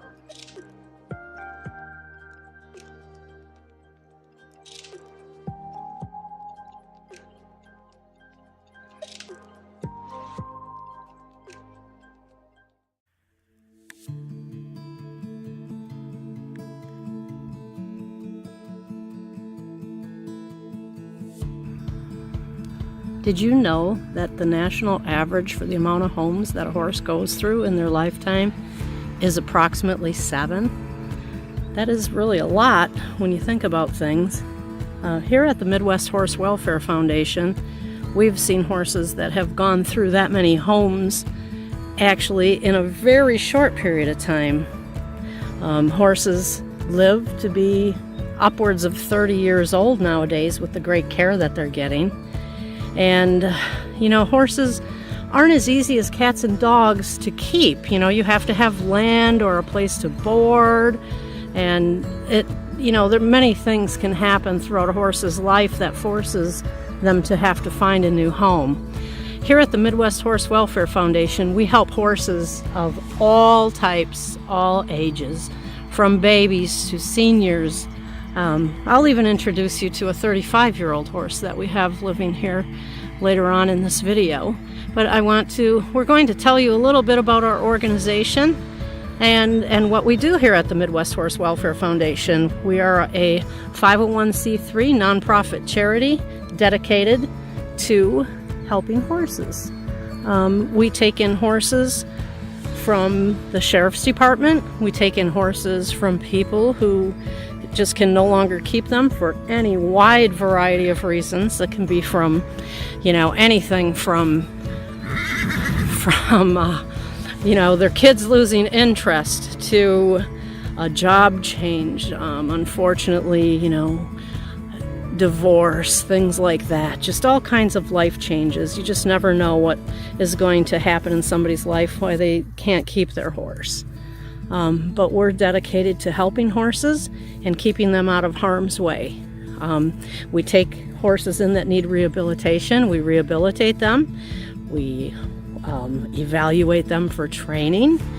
We evaluate their behavior. We evaluate what type of home they would need. And then if they're able to be rehomed, we look for the perfect home for them. We do have a few permanent residents here, of course. That sometimes happens. And we treat every horse with utmost respect and care. Quality of care and our capacity for care is very important to us here. And we want to make sure that we're doing the best in every respect for every horse that comes through our program. The Midwest Horse Welfare Foundation was founded in 2001, and we are 100% volunteer run. This means we have to do a lot of fundraisers to keep things going and take care of all of these horses. Earlier I mentioned Nitro, who is a 35-year-old horse that we've had for a few months here. Actually, since December. That's quite a few months, I guess. He came to us a rehab case, and we rehabilitated him. And in looking through his story, we don't know exactly how many homes he's gone through in his life, but he was actually a camp horse, like a trail riding place horse, and those white marks you see on him, on his withers and underneath, that was from ill-fitting tack, and those are scars. So this boy put up with all of that throughout the years, and to this day, he is a sweetheart who is actually very sound and healthy, and he actually enjoys going for little rides and things like that, and just an all-around great boy. I could go on about every horse here and take hours of your time, but I won't do that. We work at keeping horses out of bad situations.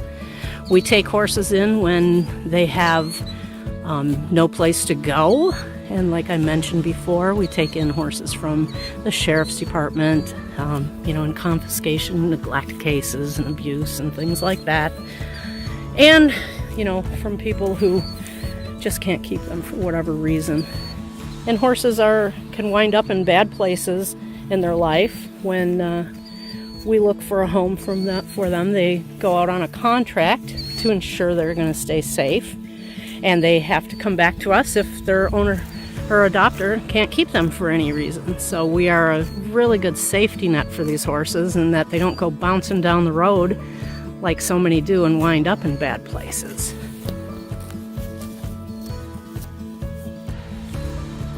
So all in all, the Midwest Horse Welfare Foundation is a 501c3 nonprofit charity dedicated to horse rescue and adoption. Thank you all very much for watching.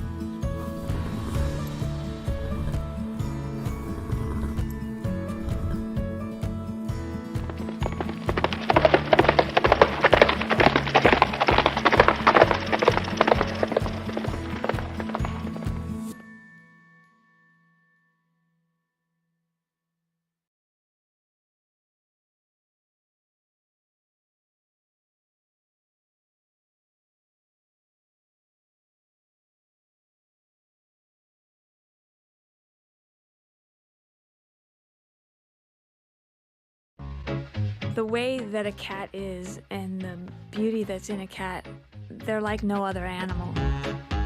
And they have a sense of self, and they have a sense of majesty, I guess it is.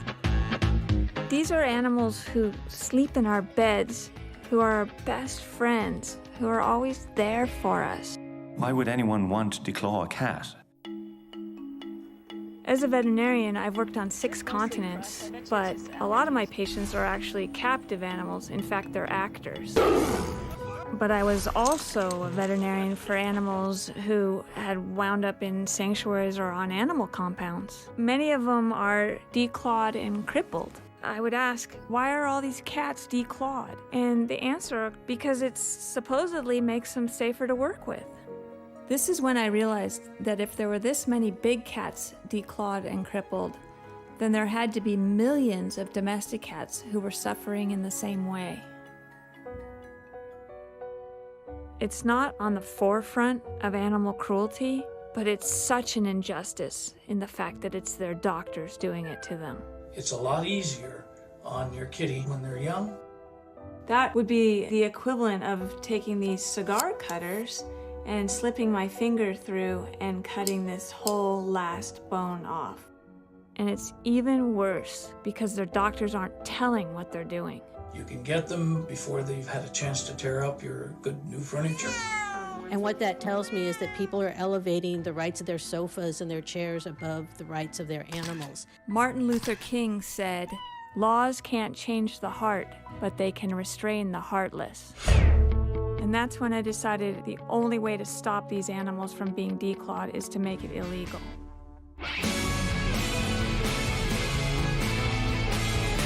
There's a saying that all that's needed for evil to prevail in the world is for good people to do nothing.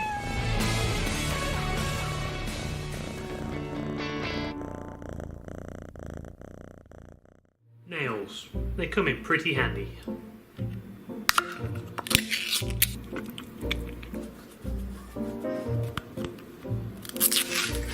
I'm sure most people like their nails. In fact, there's people out there that love them. Cats don't have nails, but they do have claws, and they're a vital part to a cat's health and well-being. They use their claws to mark their territory, not only with visual markers, but they also have scent glands located between the pads of their feet.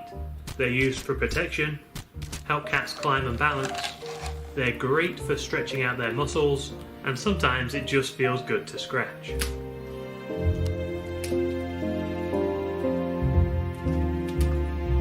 So when I see cats that have been declawed, it makes me extremely mad and frustrated.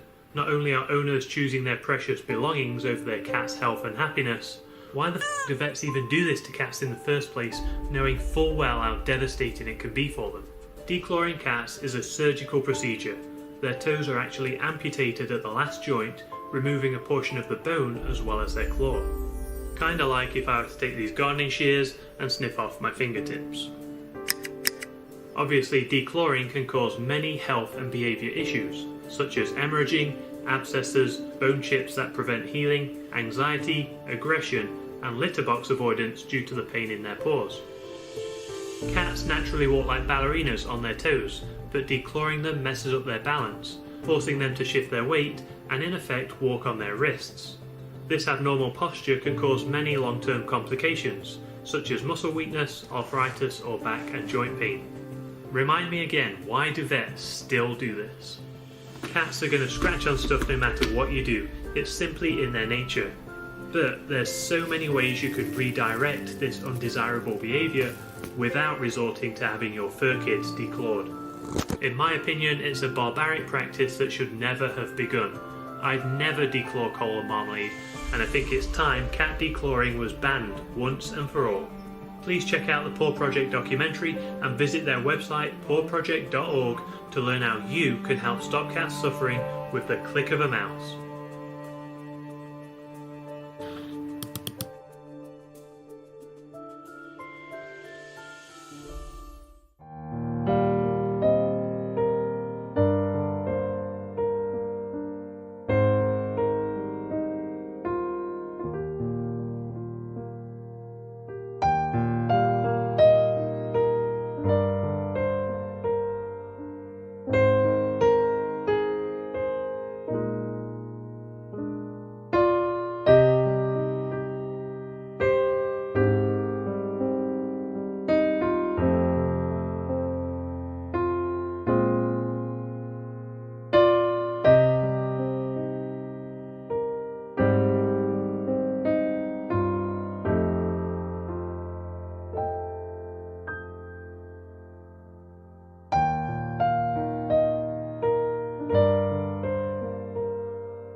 Dr. Ken Welly. I am from the University of Illinois College of Veterinary Medicine with the Zoological Medicine Service. And today I want to talk to you about rabbit care. One of the things to know about rabbits is that they do have an 8 to 10 year typical life expectancy, and it's not at all unusual for us to find an 11 to 13 year old rabbit that goes beyond that time.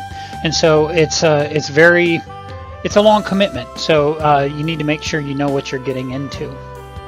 And one of the first things that we want to talk about is their diet. Lots of people tend to have some misconceptions about what rabbit diets are, but essentially they are grass eaters. Okay, so the way that we can provide grass for rabbits on a regular basis is by feeding them grass hay. There is also alfalfa hay, but alfalfa hay tends to be too high in calories and protein and calcium for adult rabbits, and so typically we like to use grass hays such as Timothy or orchard grass. And they should never ever run out of hay. That should be available to them at all times.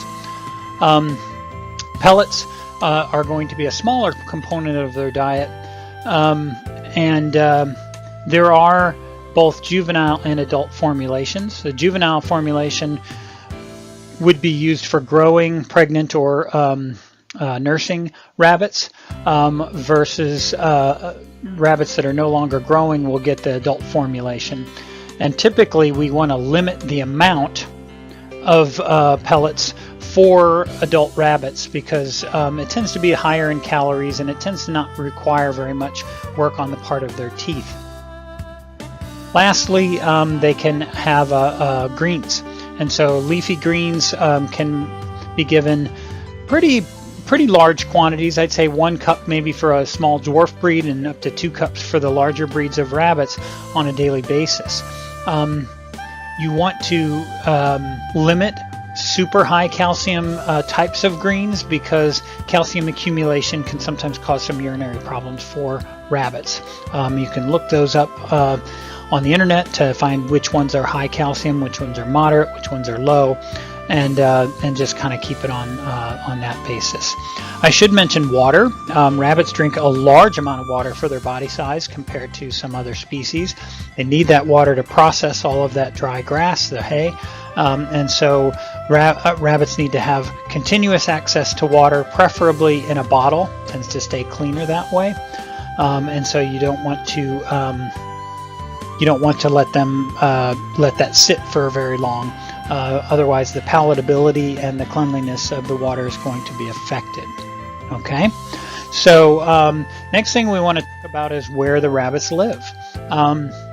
Typical is a rabbit hutch, right? So a hutch is what we call rabbit housing. However, most pet rabbits are going to be kept in the house, usually in a cage for when they can't be supervised, but most of the rabbit cages are too small for them to be spending 24 hours a day in there. So we kind of want to think of that as their sleeping area, and then they need to have a room or a small penned-in area or something like that where they can get out and stretch their legs and move around a lot more.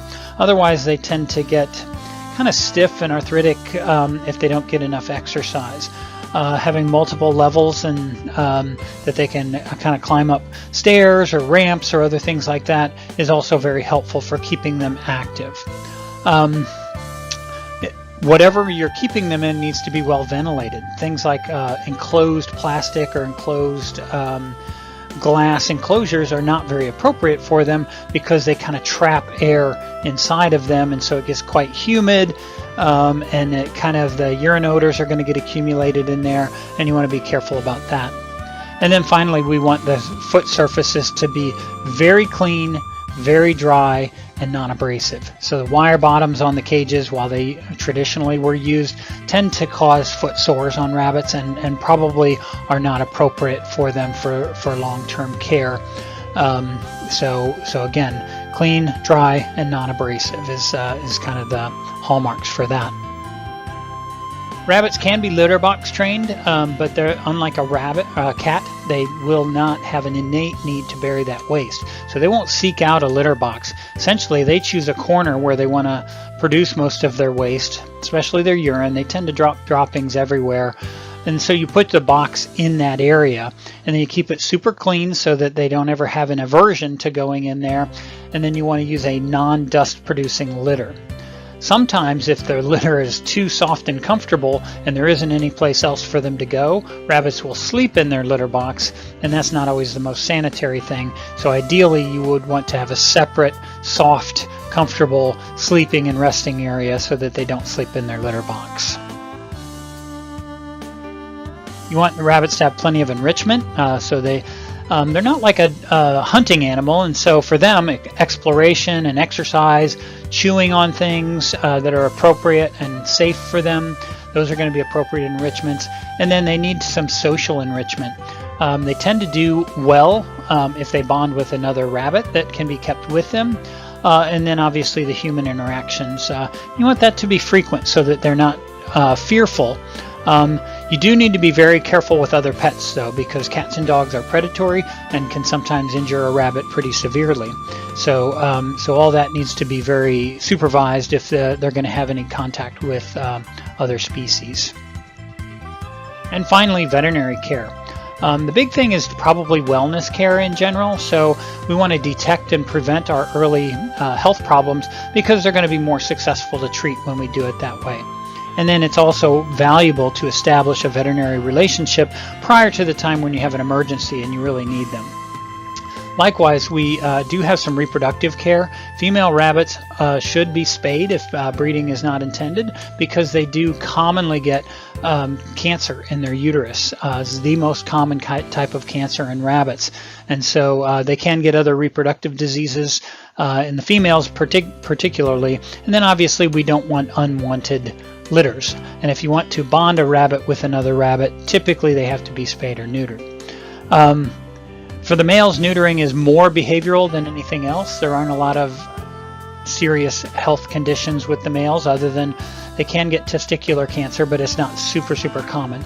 But this will allow them to be bonded with other rabbits. Anyway, I don't have much more time, so I'm going to end it there, but just keep in mind when you adopt a rabbit, they're going to need a lot of care, and they're probably going to need it for about 10 years. Thank you very much.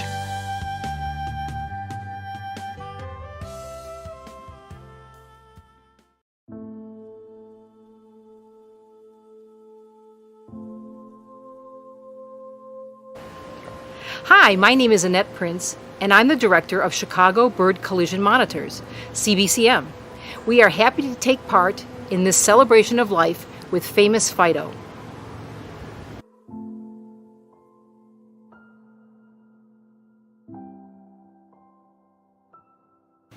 Chicago has a big heart, and its people are always ready to step up to help with critical animal issues. CBCM is a volunteer organization that has worked since 2003 to provide advocacy, education, and response for the protection of migratory birds in the Chicago area. We have grown from a dozen individuals to more than 200 volunteers throughout the city and suburbs, working to rescue and prevent harm to birds that share or visit our urban area. Chicago is fortunate to be the crossroads for millions of birds every spring and fall as they travel between their winter homes and summer breeding areas. Chicago Bird Collision Monitors have rescued everything from eagles to hummingbirds.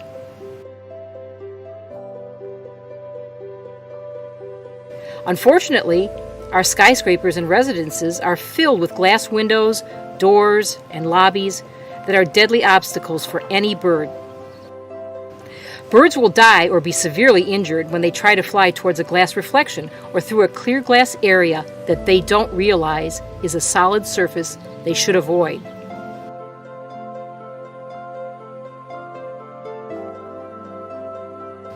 CBCM works closely with building management to assure that they minimize their lobby and building lighting during the nighttime and early morning hours of migration seasons when birds might be attracted towards dangerous areas of the city.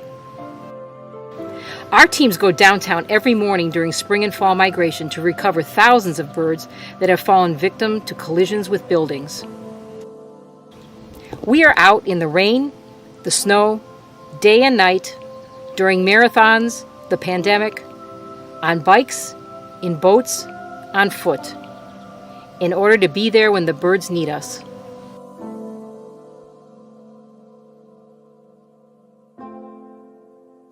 Building staff and residents are important supporters who can alert us to birds that need help.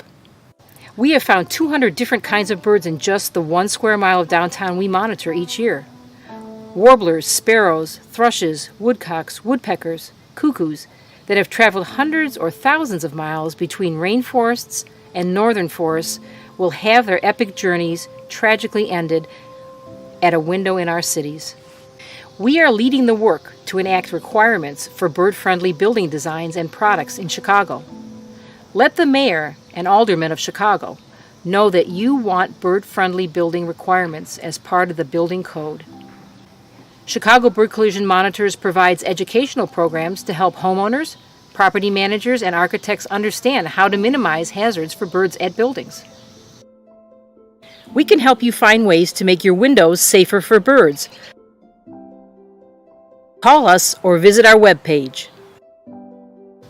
Our helpline receives more than 10,000 calls a year from the public, and our volunteers travel throughout the city and suburbs to rescue birds. Our volunteers rescue hundreds of birds harmed by other urban hazards, poisons, oil spills, traps, vehicles, shootings, fishing line entanglement, cat attacks, power line strikes. We recover birds in the water, on rooftops, in sewers, on highways, swimming pools, frozen ponds, and in trees, wherever birds have come into harm's way. With every bird we rescue, we are documenting and raising awareness to the dangers that need to be eliminated in order for birds to have safer passages and living spaces in our cities. Contact a local wildlife center or call our helpline if you have a question about an injured bird. Please volunteer or donate to Chicago Bird Collision Monitors to help us keep helping the beautiful and important birds that need our protection. Visit our webpage to learn more about our work. Thank you.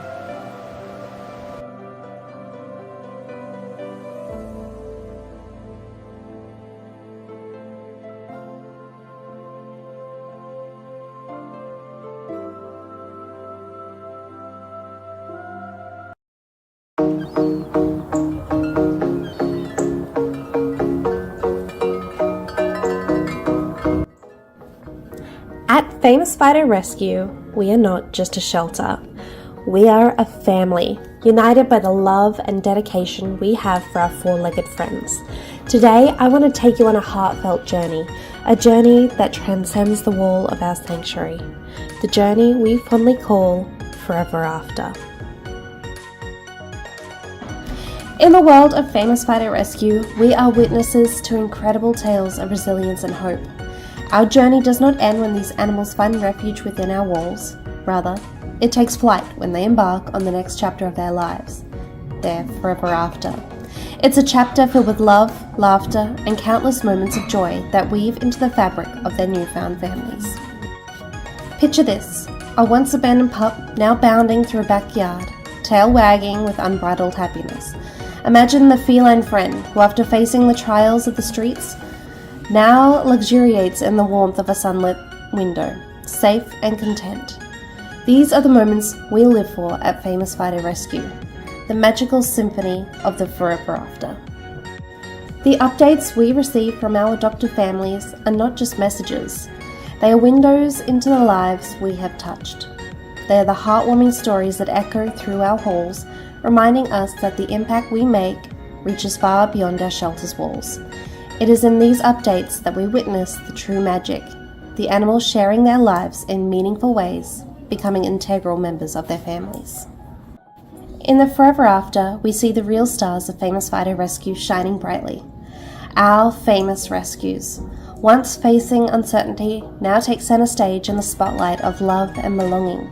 The families who open their hearts and homes to our beloved animals are the unsung heroes in this grand production, bringing the script of compassion to life. So here's to the families who've made our rescues the stars of their own stories. To the children who find joy in the antics of their newfound playmates, and the adults who discover solace in the unwavering companionship of a furry friend. The Forever After is not just a chapter, it's a testament to the enduring power of love. As we celebrate the Forever After, let us continue our mission with renewed vigor. Let us be the architects of more happy endings, the champions of second chances, and the bearers of hope for those who are yet to find their forever homes. Together, we create a legacy of compassion, one that echoes in the joyous barks and contented purrs of the lives we touch. Thank you, Fido family, for being the driving force behind the Forever After. May our sanctuary continue to be a beacon of love, and may the tales of joy and transformation resonate far beyond our wildest dreams.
Right now, I'd like to shed light on what it takes to keep this remarkable rescue going, and to express our deepest gratitude to everyone who has been a part of this journey. At the core of our mission is the unwavering commitment to saving lives. Every month, we face the monumental task of providing food, housing, and medical care to over 100 to 130 cats and dogs on site. This undertaking comes with a significant financial burden, as it costs approximately $40,000 each month. But let me assure you, every dollar is a lifeline for these animals. Beyond the walls of our rescue, we extend our care through the Intervention Program. This initiative reaches out to individuals in our community facing challenges with their beloved animals. From emergency vet visits to everyday vaccinations, housing solutions, emotional support certificates, and counselling on behavioural training, we are there for them in their time of need. Our rescue is not confined to species, it's holistic.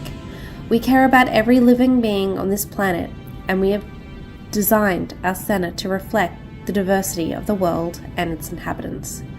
The various rooms showcase the interconnectedness of all life forms, emphasizing the importance of our collective responsibility. I want to express our deepest gratitude to the speakers who've graced the celebration of life, speaking up for causes that matter. Your voices resonate beyond these walls, echoing the need for compassion and understanding. A heartfelt thank you goes out to our dedicated volunteers who, day in and day out, work tirelessly to keep the wheels turning at the rescue. You are the backbone of Famous Fido Rescue, and without your selfless efforts, our mission would be an uphill battle. To the adopters, you are the real heroes in this story. Your decision to open your hearts and homes to these animals makes an indelible difference. You are not just adopting a pet, you are changing a life. Our celebration of life is not just an event, it's a crucial fundraiser. The funds raised here are the lifeblood that sustains our mission. We extend our heartfelt thanks to our sponsors, donors, and especially our donation match partner today. Your generosity paves the way for countless success stories. As we look ahead, we have ambitious plans to save more lives in the coming year. We invite each one of you to continue being part of this incredible journey. If you're moved by what you've heard today and would like to contribute, please visit our website at famousfidorescue.org.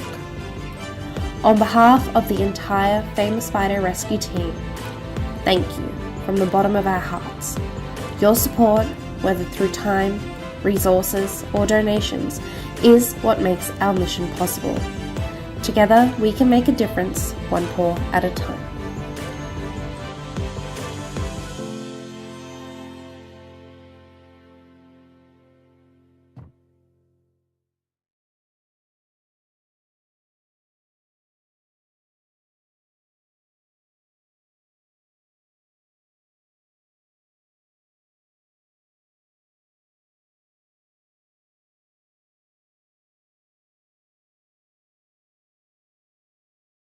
For joining the celebration of life today. We had a blast. I hope you learned a lot about other organizations all over the country doing great things for animals, from chickens to wild animals to domestic animals. We really enjoyed showing you all the different things that we do at Famous Fido, and I'd like to thank all the volunteers, all the musicians, all the speakers, and everybody that participated in the video. Without all of us together, we'll never accomplish the goal of saving animals, and I appreciate it from the bottom of our hearts. Don't forget, please donate to Famous Fido Rescue. Without your support, we won't be here. We're going to have to get through a hard, cold winter, and it's a different time nowadays.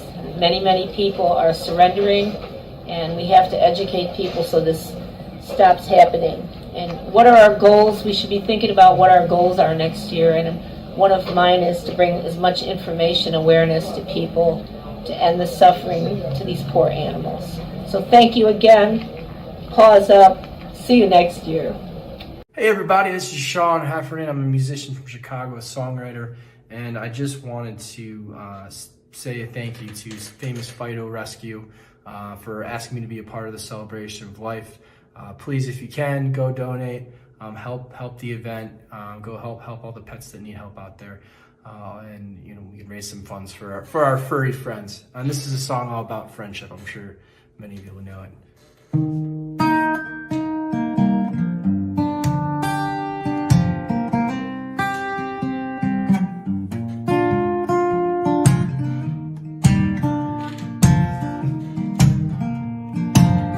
You got a friend in me.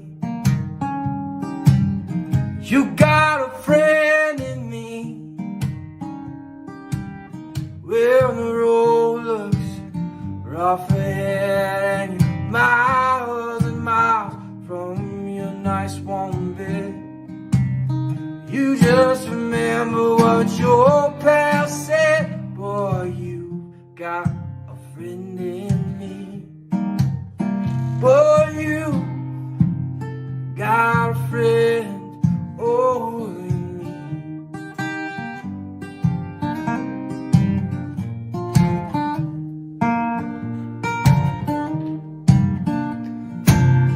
You got a friend in me.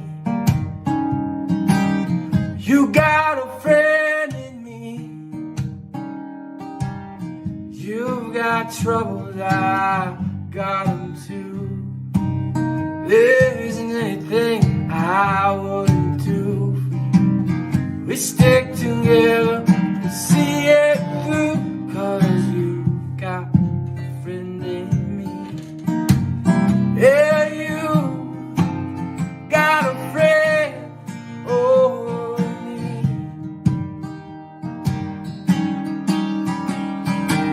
me. Some other folks might be a little bit smarter than I might, big and stronger too, well maybe, but none of them will ever love you the way I do.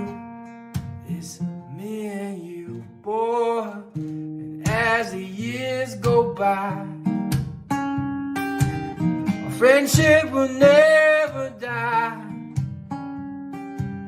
You're gonna see it's our destiny. You got a friend in me.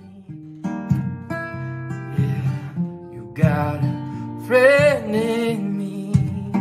Oh, you got a friend, oh, in me.